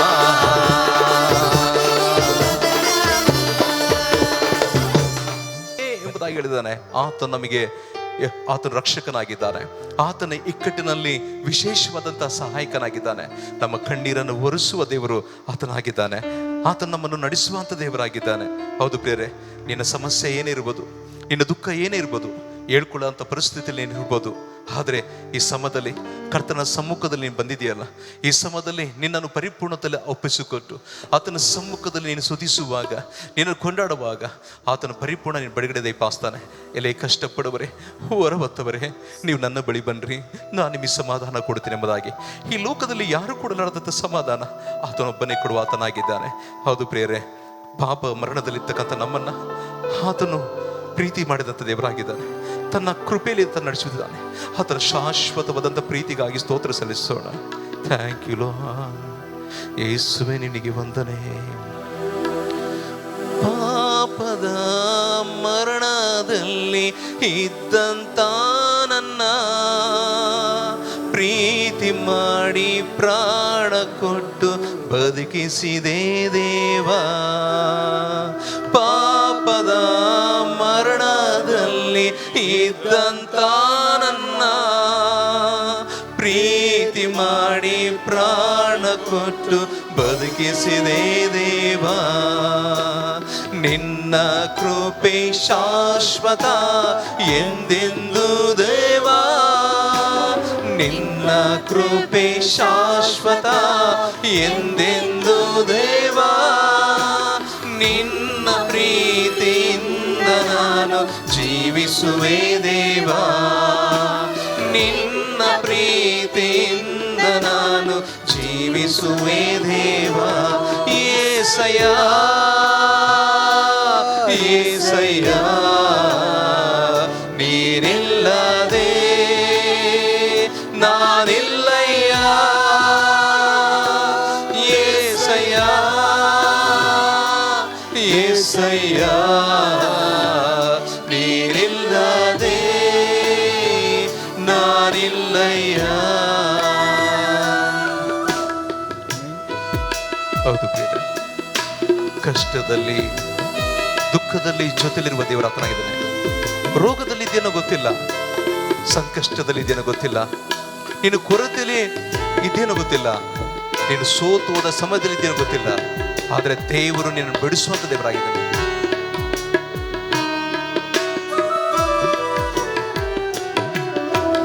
ಕಷ್ಟಗಳಲ್ಲಿ ದುಃಖಗಳಲ್ಲಿ ಜೊತೆಯಾಗಿರುವವನು, ರೋಗದಲ್ಲಿ ಸಂಕಟದಲ್ಲಿ ಬಲವ ಕೊಡುವವನು. ಕಷ್ಟಗಳಲ್ಲಿ ದುಃಖಗಳಲ್ಲಿ ಜೊತೆಯಾಗಿರುವವನು, ರೋಗದಲ್ಲಿ ಸಂಕಟದಲ್ಲಿ ಬಲವ ಕೊಡುವವನು. ಕೊರತೆಗಳನ್ನು ನೀಗಿಸುವವನು ನೀನೇ యేసయ్య. ಕೊರತೆಗಳನ್ನು ನೀಗಿಸುವವನು ನೀನೇ యేసయ్ಯ. ಸೋಲುಗಳಲ್ಲಿ ಜಯವನ್ನು ಕೊಡುವ ದೇವ ನೀನಯ್ಯ. ಸೋಲುಗಳಲ್ಲಿ ಜಯವನ್ನು ಕೊಡುವ ದೇವ ನೀನಯ್ಯ. యేసయ్య, యేసయ్య, ನೀನಿಲ್ಲದೆ ನಾನಿಲ್ಲಯ್ಯ. యేసయ్య, యేసయ్య, ನೀನಿಲ್ಲದೆ ನಾನಿಲ್ಲಯ್ಯ. ಹೌದು ಕರ್ತನೆ, ನೀನಿಲ್ಲದೆ ನಾವಿಲ್ಲ ಕರ್ತನೆ. ನೀನೇ ನಮಗೆಲ್ಲವಾಗಿದೆಯೋ ಒಪ್ಪಿಸಿಕೊಡುತ್ತಾ ನಮ್ಮ ದೇವ. ಹೌದು ಸ್ವಾಮಿ, ನಿನ್ನ ನಾಮ ಮಾತ್ರ ಮಹಿಮೆ ಹೊಂದಲಿ ಕರ್ತನೆ. ನಮ್ಮನ್ನು ನಾವು ತಗ್ಗಿಸಿಕೊಳ್ಳುತ್ತೇವೆ, ನಿನ್ನ ನಾಮ ಮಾತ್ರ ಮಹಿಮೆ ಹೊಂದಲಿ. ಯೇಸುವೆ, ಆರಾಧನೆಯನ್ನು ನಿಮಗೆ ಸಮರ್ಪಿಸುತ್ತಾ ಯೇಸುವಿನ ನಾಮದಲ್ಲಿ ಪ್ರಾರ್ಥಿಸಿ ಬೇಡಿ ಹೊಂದಿದ್ದೇವೆ ಪರಲೋಕದ ತಂದೆ, ಆಮೇನ್. ದಯಮಾಡಿ ಎಲ್ಲರೂ ಕೂತ್ಕೊಳ್ಬೇಕಾಗಿ ನಾನು ಪ್ರೀತಿನಿಂದ ವಿನಂತಿಸಿಕೊಳ್ಳುವಂತನಾಗಿದ್ದೇನೆ. ಈ ಸಮಯದಲ್ಲಿ ನಮ್ಮ ಮಧ್ಯದಲ್ಲಿ ಡಾಕ್ಟರ್ ಪ್ರಭುದಾಸ್ ಸರ್ ಅವರಿದ್ದಾರೆ. ಅವರನ್ನು ನಾವು ಪ್ರೀತಿನಿಂದ ಸ್ವಾಗತಿಸುವಂತರಾಗಿದ್ದೇವೆ. ಕೊಟ್ಟೆ ದಯಮಾಡಿ ಅವ್ರನ್ನ ಸ್ವಾಗತಿಸಬೇಕಾಗಿ ಸುಂದರ್, ನಮ್ಮ ಆಫೀಸ್ ಮ್ಯಾನೇಜರ್ ಆದಂಥ ಸುಂದರ್ ಅಣ್ಣ ಮೇಲ್ಗಡೆ ಬನ್ನಿ ಸರ್, ಮೇಲ್ಗಡೆ ಬನ್ನಿ ಪ್ಲೀಸ್. ಅವ್ರನ್ನ ನಾವು ಪ್ರೀತಿಯಿಂದ ಸ್ವಾಗತಿಸುವಂತರಾಗಿದ್ದೇವೆ. ಪರಲೋಕದ ತಂದೆಯಾದ ದೇವರೇ, ನಿನ್ನ ಘನವುಳ್ಳ ನಾಮಕ್ಕೆ ಸ್ತೋತ್ರವಾಗಲಿ ಸ್ವಾಮಿ. ಒಂದು ಒಳ್ಳೆಯ ದಿನವನ್ನು ನಮ್ಮೆಲ್ಲರ ಬಾಳಿಗೆ ಒದಗಿಸಿ ಕೊಟ್ಟದಕ್ಕಾಗಿ ನಿನಗೆ ಸ್ತೋತ್ರ. ಈ ದಿನವೆಲ್ಲ ಕರ್ತನೆ, ನಾವು ನಿನ್ನನ್ನು ಆರಾಧಿಸಿ ನಿನ್ನ ವಾಕ್ಯ ಧ್ಯಾನ ಮಾಡಿ ವಾಕ್ಯದಲ್ಲಿ ಬಲ ಹೊಂದುವ ಹಾಗೆ ನಮ್ಮೆಲ್ಲರಿಗಾಗಿ ಈ ದಿನವನ್ನು ನೀನು ಆಶೀರ್ವಾದ ಮಾಡು. ಈ ಸಮಯ ನಮ್ಮೆಲ್ಲರ ಬಾಳಿಗೆ ನಿನ್ನ ಆಶೀರ್ವಾದಗಳನ್ನು ಪಡಕೊಳ್ಳುವಂಥ ಸಮಯವಾಗಲಿ. ಮತ್ತೊಮ್ಮೆ ನಾವು ದೇವರ ಆತ್ಮನ ಬಲದಲ್ಲಿ ಸೇರಿ ನಿನ್ನ ಪವಿತ್ರಾತ್ಮನ ಶಕ್ತಿಯಲ್ಲಿ ದಿನೇ ದಿನೇ ಬೆಳೆಯುವ ಹಾಗೆ ಸಹಾಯ ಮಾಡು. ವಿಶೇಷವಾಗಿ ದೇವರೇ, ವಿಶ್ವವಾಣಿ ಸಂಸ್ಥೆಗಾಗಿ ನಾವು ನಿನ್ನಲ್ಲಿ ಪ್ರಾರ್ಥಿಸಿ ಬೇಡಿಕೊಳ್ಳುತ್ತೇವೆ. ಈ ಸಂಸ್ಥೆ ಮಾಡುವಂಥ ಒಂದು ಶ್ರೇಷ್ಠವಾದಂಥ ಸೇವಾ ಕಾರ್ಯಗಳನ್ನು ನೀನು ಆಶೀರ್ವಾದ ಮಾಡು. ಜಗತ್ತಿನ ಕಟ್ಟಕಡೆಯವರೆಗೆ ಸುವಾರ್ತೆಯನ್ನು ಸಾರುವಂಥ, ಹಂಚುವಂಥ ಆ ಶ್ರೇಷ್ಠವಾದಂಥ ಕೆಲಸ ಕಾರ್ಯಗಳಲ್ಲಿ ಈ ಸಂಸ್ಥೆಯನ್ನು ಇನ್ನೂ ನಿನ್ನ ವಿಶೇಷವಾದಂಥ ಬಲದಿಂದ ಕೃಪೆಯಿಂದ ಬೆಳೆಯಿಸೆಂಬುದಾಗಿ ಬೇಡುತ್ತೇವೆ. ಸೇವೆ ಮಾಡುವಂತೆ ಎಲ್ಲ ಸೇವಕಿಯರಿಗಾಗಿ ನಾವು ಪ್ರಾರ್ಥನೆ ಮಾಡ್ತೇವೆ. ಅವರಿಗೆ ಬೇಕಾದಂಥ ನಿನ್ನ ಆತ್ಮನ ಜ್ಞಾನವನ್ನು, ಆರೋಗ್ಯವನ್ನು, ಆಯುಷ್ಕಾಲವನ್ನು ನಿನ್ನ ಸ್ವಾಸ್ಥ್ಯವಾಗಿ ದಯಪಾಲಿಸು. ಮತ್ತು ಈ ದಿನದ ಕೂಟಕ್ಕಾಗಿ ನಾವು ನಿನ್ನಲ್ಲಿ ಪ್ರಾರ್ಥನೆ ಮಾಡುವಾಗ ಈ ಕೂಟವನ್ನು ದೇವರೇ ತ್ರಯೇಕ ದೇವರ ಜೀವವುಳ್ಳ ಹೆಸರಿನ ನಿಮಿತ್ತವಾಗಿ ಆಶೀರ್ವಾದ ಮಾಡು. ಈ ಕೂಟದಲ್ಲಿ ದೈವ ಸಂದೇಶವನ್ನು ನೀಡುವಂಥ ಎಲ್ಲ ಸೇವಕರಿಗಾಗಿ ನಾವು ನಿನ್ನಲ್ಲಿ ಪ್ರಾರ್ಥನೆ ಮಾಡ್ತೇವೆ. ನಿನ್ನವರ ಮೂಲಕವಾಗಿ ಮಾತನಾಡು, ಬೇಕಾದಂಥ ನಿನ್ನ ಆತ್ಮನ ಬಲವನ್ನು ದಯಪಾಲಿಸು. ಈ ಕೂಟವನ್ನು ಸಿದ್ಧ ಮಾಡಿದಂಥ ಸೇವಕರು, ಅವರಿಗೆ ನೀನು ಕೊಟ್ಟಂಥ ನಿನ್ನ ವಿಶೇಷವಾದಂಥ ಜ್ಞಾನ, ತಿಳುವಳಿಕೆ, ಸಹಾಯ, ಸಹಕಾರ, ಮುಖ್ಯವಾಗಿ ನಿನ್ನ ಕೃಪೆಯ ನಡೆಸುವಿಕೆ ಇವೆಲ್ಲವುಗಳನ್ನು ನಾವು ನೆನಪು ಮಾಡಿ ತಲೆಬಾಗಿರುವಂಥ ನಮ್ಮೆಲ್ಲರನ್ನು ನಿನ್ನ ಪವಿತ್ರವಾದಂಥ ಕೈಗಳಿಗೆ ಸಮರ್ಪಣೆ ಮಾಡ್ತೇವೆ. ಈ ಕೂಟದ ಆರಂಭ ಅಂತ್ಯ ನೀನೇ ಆಗಿದ್ದುಕೊಂಡು ನಮ್ಮೊಬ್ಬೊಬ್ಬರ ಬಾಳಿನಲ್ಲಿ ಈ ಧ್ಯಾನ ಕೂಟದ ಆಶೀರ್ವಾದ ನಮ್ಮ ಜೀವಮಾನದ ಕಡೆಯ ತನಕ ನಮ್ಮನ್ನು ಬಲಪಡಿಸುವ ಹಾಗೆ, ನಿನ್ನಾತ್ಮನ ಕೃಪೆಯಲ್ಲಿ ನಾವು ಶ್ರೀಮಂತರಾಗಿ ಜೀವಿಸುವ ಹಾಗೆ, ಮತ್ತೊಮ್ಮೆ ಈ ಕೂಟವನ್ನು ನಿನ್ನ ಹೆಸರಿನಲ್ಲಿ ನೀನು ಆಶೀರ್ವಾದ ಮಾಡಿ ನಮ್ಮೆಲ್ಲರ ಮೂಲಕವಾಗಿ ನೀನೊಬ್ಬನೇ ಮಹಿಮೆ ಹೊಂದಬೇಕೆಂದು ನಮ್ಮ ಕರ್ತನಾದ ಯೇಸು ಕ್ರಿಸ್ತನ ಮುಖಾಂತರ ನಿನ್ನನ್ನು ಬೇಡಿಕೊಳ್ಳುತ್ತೇವೆ. ಆಮೇನ್. ನಾನು ಪ್ರೀತಿನಿಂದ ವಿನಂತಿಸಿಕೊಳ್ಳುವಂತನಾಗಿದ್ದೇನೆ. ಈ ಸಮಯದಲ್ಲಿ ನಾವು ಪ್ರಿಯರೇ ದೈವರ ಸಂದೇಶವನ್ನು ಕೇಳೋಣ. ಈ ಸಮಯದಲ್ಲಿ ನಮ್ಮ ಮೊದಲಿರ್ತಕ್ಕಂಥ ಕರ್ನಾಟಕ ರಾಜ್ಯದ ಸಂಯೋಜಕರು, ಸ್ಟೇಟ್ ಕೋಆರ್ಡಿನೇಟರ್ ಆದಂಥ ರೆವರೆಂಡ್ ಬದ್ರಿನಾಥ್ ಅಯ್ಯರು ವೇದಿಕೆ ಬಂದು ವಾಕ್ಯ ಸಂದೇಶವನ್ನು ನೀಡಬೇಕಾಗಿ ನಾನು ಪ್ರೀತಿನಿಂದ ವಿನಂತಿಸ್ಕೊಳ್ತೇನೆ. ಅವ್ರನ್ನ ಚಪ್ಪಾಳೆ ತಟ್ಟುತ್ತಾ ಅವ್ರನ್ನ ಮುಂದೆ ಸ್ವಾಗತಿಸೋಣ. ಪ್ರಿಯರೇ, ಬೆಳಗಿನ ಜಾವದಲ್ಲಿ ಈ ಪ್ರಾರ್ಥನಾ ಕೂಡಿಕೆಯಲ್ಲಿ ಕೂಡಿ ಬಂದಂಥ ತಮ್ಮೆಲ್ಲರನ್ನು ಕೂಡ ಮತ್ತೊಂದು ಸಾರಿ ಪ್ರೀತಿಯಿಂದ ನಾನು ಸ್ವಾಗತಿಸುತ್ತಾ, ಈ ಕಾರ್ಯಕ್ರಮದಲ್ಲಿ ಮುಖ್ಯ ಅತಿಥಿಗಳಾಗಿ ಅನೇಕ ಘನ ಸೇವಕರುಗಳು ನಮ್ಮ ಮಧ್ಯದಲ್ಲಿ ಬಂದಿದ್ದಾರೆ. ವಿಶೇಷವಾಗಿ ಘನ ಎಲಿಶಾಯಿನವರಿಗೆ ನಾನು ತುಂಬ ಹೃದಯದ ವಂದನೆಗಳನ್ನು ಸಲ್ಲಿಸ್ತೇನೆ. ಅವರ ಅಧ್ಯಕ್ಷತೆಯಲ್ಲಿ ಈ ಕೂಟವು ಈ ದಿವಸ ಪ್ರಾರ್ಥನೆಯೊಂದಿಗೆ ಪ್ರಾರಂಭ ಮಾಡಲಿಕ್ಕೆ ಕರ್ತನು ಸಹಾಯ ಮಾಡಿದ. ಅದರ ಜೊತೆಗೆ ಅನೇಕ ಘನ ಸೇವಕರುಗಳು ಇರುವಂಥದ್ದು ನಮಗೆ ತುಂಬ ಸಂತೋಷ. ನಿಮ್ಮ ಪ್ರಾರ್ಥನೆ ಮತ್ತು ಪ್ರೋತ್ಸಾಹಗಳಿಗಾಗಿ ನಾವು ತುಂಬ ಹೃದಯದ ವಂದನೆಗಳನ್ನು ಸಲ್ಲಿಸುವಂಥವರಾಗಿದ್ದೇವೆ. ಹಾಗೂ ಮುಖ್ಯ ಸಂದೇಶಕರುಗಳಾಗಿ ನಮ್ಮ ಮಧ್ಯದಲ್ಲಿ ವಿಶ್ವವಾಣಿ ಸೇವೆಯನ್ನು ಸದಾ ಪ್ರೀತಿಸುತ್ತಾ ಸೇವೆಯನ್ನು ಯಾವಾಗಲೂ ಬಲಪಡಿಸುತ್ತಾ ಇರುವಂಥ ನಮ್ಮ ಡಾಕ್ಟರ್ ಪ್ರಭುದಾಸ್ ಅಣ್ಣನವರು ನಮ್ಮ ಮಧ್ಯದಲ್ಲಿರುವಂಥದ್ದು ತುಂಬ ಸಂತೋಷ. ಅವರು ಬೆಂಗಳೂರು ಪಟ್ಟಣದಿಂದ ಕುಟುಂಬ ಸಮೇತವಾಗಿ ನಮ್ಮ ಜೊತೆಗಿರುವಂಥದ್ದು ನಮಗೆ ತುಂಬ ನಿಜವಾಗಲೂ ಸಂತೋಷ. ಅವರನ್ನು ಕೂಡ ನಾನು ಪ್ರೀತಿಯಿಂದ ವಂದಿಸುವಂಥವನಾಗಿದ್ದೇನೆ. ಮತ್ತು ನಮ್ಮ 3 ರಾಜ್ಯಗಳ ಕರ್ನಾಟಕ, ಆಂಧ್ರ ಪ್ರದೇಶ್ ಮತ್ತು ತೆಲಂಗಾಣ, ಈ 3 ರಾಜ್ಯಗಳ ಒಂದು ರೀಜನಲ್ ಡೈರೆಕ್ಟರ್ ಆಗಿ ಸೇವೆ ಸಲ್ಲಿಸ್ತಾ ಇರುವಂಥ ರೆವರೆಂಡ್ ಡಾಕ್ಟರ್ ಗಾಬ್ರಿಯಲ್ ಗಂಟಾಣನವರು ನಮ್ಮ ಮಧ್ಯದಲ್ಲಿದ್ದಾರೆ. ಅವರನ್ನು ಕೂಡ ನಾನು ಪ್ರೀತಿಯಿಂದ ವಂದಿಸುವಂಥವನಾಗಿದ್ದೇನೆ. ಮತ್ತು ನಮ್ಮ ಕರ್ನಾಟಕ ರಾಜ್ಯದ ಹಿರಿಯ ಸೇವಕರಾಗಿ ನಮ್ಮ ಜೊತೆಗೆ ಸೇವೆ ಸಲ್ಲಿಸ್ತಾ ಇರುವಂಥ ರೆವರೆಂಡ್ ಡಾಕ್ಟರ್ ಮೋಹನ್ ರಾಜ್ ಅಣ್ಣನವರಿದ್ದಾರೆ. ಅವರನ್ನು ಕೂಡ ನಾನು ಪ್ರೀತಿಯಿಂದ ವಂದಿಸುವಂಥವನಾಗಿದ್ದೇನೆ. ಮತ್ತೊಂದು ಆವೃತ್ತಿ ವಿವಿಧ ಸಭೆಗಳಿಂದ, ವಿವಿಧ ಪ್ರಾಂತ್ಯಗಳಿಂದ ಕೂಡಿ ಬಂದಂಥ ಎಲ್ಲ ವಿಶ್ವಾಸಿಗಳಿಗೆ, ಸಭೆಯ ನಾಯಕರುಗಳಿಗೆ ನಾನು ವಂದನೆಗಳನ್ನು ಸಲ್ಲಿಸುವಂಥವನಾಗಿದ್ದೇನೆ. ಬನ್ನಿ ಪ್ರಿಯರೇ, ನಾವು ಸ್ವಲ್ಪ ಹೊತ್ತು ದೇವರ ವಾಕ್ಯಗಳನ್ನು ಕೇಳಿಸಿಕೊಳ್ಳುವ ಹಾಗೆ ಪ್ರಾರ್ಥನಾ ಪೂರ್ವಕವಾಗಿ ದೇವರ ವಾಕ್ಯಗಳನ್ನು ಕೇಳಿಸಿಕೊಳ್ಳೋಣ. ಈ ದಿವಸ ಈ ಒಂದು ಬೆಳಗಿನ ಜಾವದ ಈ ಧ್ಯಾನ ಸಮಯದಲ್ಲಿ ದೇವರು ನಮ್ಮೊಟ್ಟಿಗೆ ಮಾತನಾಡುವ ಹಾಗೆ, ಪರಿಶುದ್ಧಾತ್ಮನ ನಮ್ಮೊಟ್ಟಿಗೆ ಮಾತನಾಡುವ ಹಾಗೆ, ಪರಿಶುದ್ಧಾತ್ಮನ ಒಂದು ಸ್ವರವನ್ನು ನಾವು ಕೇಳುವ ಹಾಗೆ ದೇವರ ಆತ್ಮನ ಸಹಾಯಕ್ಕಾಗಿ ನಾವು ಪ್ರಾರ್ಥನೆ ಮಾಡೋಣ. ಪ್ರೀತಿ ಸ್ವರೂಪನಾಗಿರುವಂಥ ನಮ್ಮ ಪರಲೋಕದ ತಂದೆಯಾದ ದೇವರೇ, ಈ ಸುಂದರವಾದಂಥ ಬೆಳಗಿನ ಜಾವಕ್ಕಾಗಿ ನಾವು ನಿನ್ನನ್ನು ಸ್ತುತಿಸಿ ಕೊಂಡಾಡಿ ಆರಾಧಿಸುವಂಥವರಾಗಿದ್ದೇವೆ. ಅನೇಕ ದಿನಗಳ ಪ್ರಾರ್ಥನೆಯ ಮೇರೆಗೆ ಈ ದಿವಸ ಈ ಕೂಟವನ್ನು ಏರ್ಪಾಟು ಮಾಡಲಿಕ್ಕೆ ನೀನು ಕೃಪೆಯನ್ನು ಕೊಟ್ಟಿದ್ದೆ. ಅದಕ್ಕಾಗಿ ನನ್ನನ್ನು ವಂದಿಸ್ತೇವೆ ದೇವ. ಈ ಸಮಯದಲ್ಲಿ ವಿವಿಧ ಸೇವಕರುಗಳು ನಿನ್ನ ವಾಕ್ಯ ಸಂದೇಶವನ್ನು ತರುವುದಕ್ಕಾಗಿ ಅವರನ್ನು ಈ ಸ್ಥಳಕ್ಕೆ ನೀನು ನಡೆಸಿದ್ದೀಯ. ಬಂದಂಥ ನಿನ್ನ ಮಕ್ಕಳಿಗೆ ಯಾವ ಪರಲೋಕದ ಮನ್ನವನ್ನು ನೀನು ಇಟ್ಟಿದೆಯೋ ಅದನ್ನು ದೇವರೇ ನೀನು ಅವ್ರ ಜೊತೆಗೆ ಮಾತನಾಡು, ಅವರಿಗೆ ನೀನು ಕೊಡು ಎಂಬುದಾಗಿ ನಾವು ಪ್ರಾರ್ಥಿಸುವಂಥವರಾಗಿದ್ದೇವೆ. ನೀನು ಮಾತನಾಡುವಾಗ ನಮ್ಮ ಜೀವನಗಳು ಆಶೀರ್ವದಿಸಲ್ಪಡುತ್ತೆ. ನೀನು ಮಾತನಾಡಿದರೆ ನಮ್ಮ ಜೀವನಗಳು ಅದು ದೇವರೇ ಅನೇಕರಿಗೆ ಆಶೀರ್ವಾದದಾಯಕವಾಗುತ್ತೆ. ಸ್ವಾಮಿ ಬಾ ಸ್ವಾಮಿ, ನಮ್ಮೊಟ್ಟಿಗೆ ನೀನು ಮಾತನಾಡು. ಯೇಸುವಿನ ನಾಮದಲ್ಲಿ ಪ್ರಾರ್ಥನೆಯನ್ನು ಬೇಡಿ ಹೊಂದಿದ್ದೇವೆ ನಮ್ಮ ತಂದೆ, ಆಮೇನ್.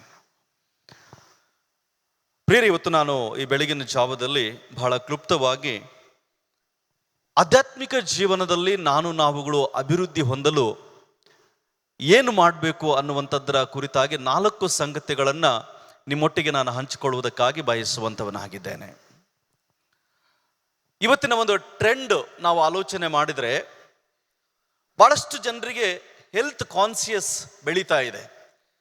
ನಾವು ಯಾವುದೇ ಯೂಟ್ಯೂಬ್ ಚಾನಲನ್ನು ತಗೊಳ್ರಿ, ಫೇಸ್ಬುಕ್ಕಿಗೆ ನಾವು ಹೋದರೆ ಹೆಚ್ಚು ಯಾವುದಕ್ಕೆ ಈ ವ್ಯೂಸ್ ಬರ್ತಾ ಇದೆ ಅಂತಂದರೆ, ಒಂದು ವ್ಯಾಯಾಮ ಮಾಡುವಂಥ ವ್ಯಕ್ತಿಗಳನ್ನು ನೋಡುವಂಥದ್ದು, ಎರಡನೇದಾಗಿ ಡಯಟ್ ಮಾಡ್ತಾ ಇರುವಂಥ ಡಯಟ್ ಟಿಪ್ಸ್ಗಳನ್ನು ಹೇಳುವಂಥವ್ರಿಗೆ ಹೆಚ್ಚು ವ್ಯೂಸ್ಗಳನ್ನು ಬರುವಂಥದ್ದು, ಮೂರನೇದಾಗಿ ಅಡಿಗೆ ಮಾಡುವಂಥ ವಿಧಾನ ಯಾವುದು ಅಂತೇಳಿ ತೋರಿಸ್ಕೊಡುವಾಗ ಅದಕ್ಕೆ ಹೆಚ್ಚು ವ್ಯೂಸ್ಗಳನ್ನು ನಾವು ನೋಡ್ತೇವೆ.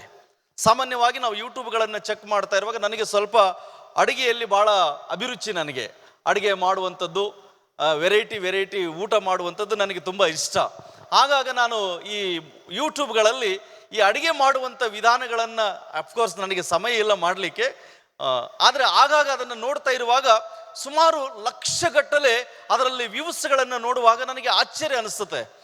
ಬಟ್ ಎಷ್ಟು ಜನ ಅದನ್ನು ಮಾಡಿ ತಿಂತಾರೋ ಇಲ್ಲ ಗೊತ್ತಿಲ್ಲ, ಬಟ್ ನೋಡುವಂಥ ಹವ್ಯಾಸ ಮಾತ್ರ ಬಹಳ ಜನರಿಗೆ ಇದೆ. ಅಟ್ ದ ಸೇಮ್ ಟೈಮ್ಸ್ ಈ ಕೆಲವು ಯಂಗ್ ಜನರೇಷನ್ ಇವತ್ತು ನಾವು ಫಿಟ್ ಅಂಡ್ ಫೈನ್ ಆಗಿರಬೇಕು, ಆರೋಗ್ಯವಾಗಿರಬೇಕು, ಸದೃಢವಾಗಿರಬೇಕು, ನಾವು ಇತರರಿಗಿಂತಲೂ ಕೂಡ ನಾವು ಸೌಂದರ್ಯವಾಗಿ ಕಾಣಬೇಕು ಅಂತೇಳ್ಬಿಟ್ಟು ಇದಕ್ಕೆ ಸಂಬಂಧಪಟ್ಟಂಥ, ಆರೋಗ್ಯಕ್ಕೆ ಸಂಬಂಧಪಟ್ಟಂಥ, ವ್ಯಾಯಾಮಕ್ಕೆ ಸಂಬಂಧಪಟ್ಟಂಥ ಅನೇಕ ವಿಡಿಯೋಸ್ಗಳನ್ನು ಅಪ್ಲೋಡ್ ಮಾಡುವಂಥದ್ದನ್ನು ಗಮನಿಸ್ತಾ ಇದ್ದೇವೆ. ಈ ಒಂದು 60 ವಯಸ್ಸು ಆದ ನಂತರ ಕೂಡ, ರಿಟೈರ್ಮೆಂಟ್ ಆದ ನಂತರ ಕೂಡ ನಮಗೇನಂತಂದರೆ ನಾನು ಕೂಡ 0 ಸೈಜ್ಗೆ ಬರಬೇಕು, ನಾನು ತೆಳ್ಳಗೆ ಹಾಕಬೇಕು ಅನ್ನುವಂಥ ಆಸೆ ಮಾತ್ರ ನಮಗೆ ಕಡಿಮೆ ಆಗಲಿಲ್ಲ. ಯಾಕಂದರೆ ಎಲ್ಲೋ ಒಂದು ಕಡೆಗೆ ನಾನು ಆರೋಗ್ಯವಾಗಿರಬೇಕು, ನಾನು ಚೆನ್ನಾಗಿರಬೇಕು, ನಾನು ಚೆನ್ನಾಗಿ ಕಾಣಿಸ್ಕೊಳ್ಬೇಕು ಅಂತೇಳಿ ಅನೇಕ ಸಾರಿ ನಾವು ಇಷ್ಟಪಡ್ತೇವೆ. ಬಟ್ ಅದರ ಒಂದು ಫಲಿತಾಂಶ, ರಿಸಲ್ಟ್ ನಾವು ನೋಡಿದರೆ ಬಹಳ ಕಡಿಮೆನೇ, ಹೌದಲ್ವಾ? ಕೆಲವು ಸಾರಿ ಯೇಸು ಸ್ವಾಮಿ ಹೇಳ್ತಾನಲ್ಲ, ಮನಸ್ಸು ಸಿದ್ಧವಾಗಿದೆ ಸರಿ, ದೇಹಕ್ಕೆ ಬಲ ಸಾಲ್ತಾ ಇಲ್ಲ ಅಂತೇಳಿ. ಯೌವನ ಕಾಲದಲ್ಲಿ ಮಾಡಿದರೆ ಏನೋ ಒಂದು ಕಡೆಗೆ ನಮ್ಮ ಮನಸ್ಸು ಹೇಳ್ದಂಗೆ ನಮ್ಮ ದೇಹ ಸಹಕಾರ ನೀಡುತ್ತೆ.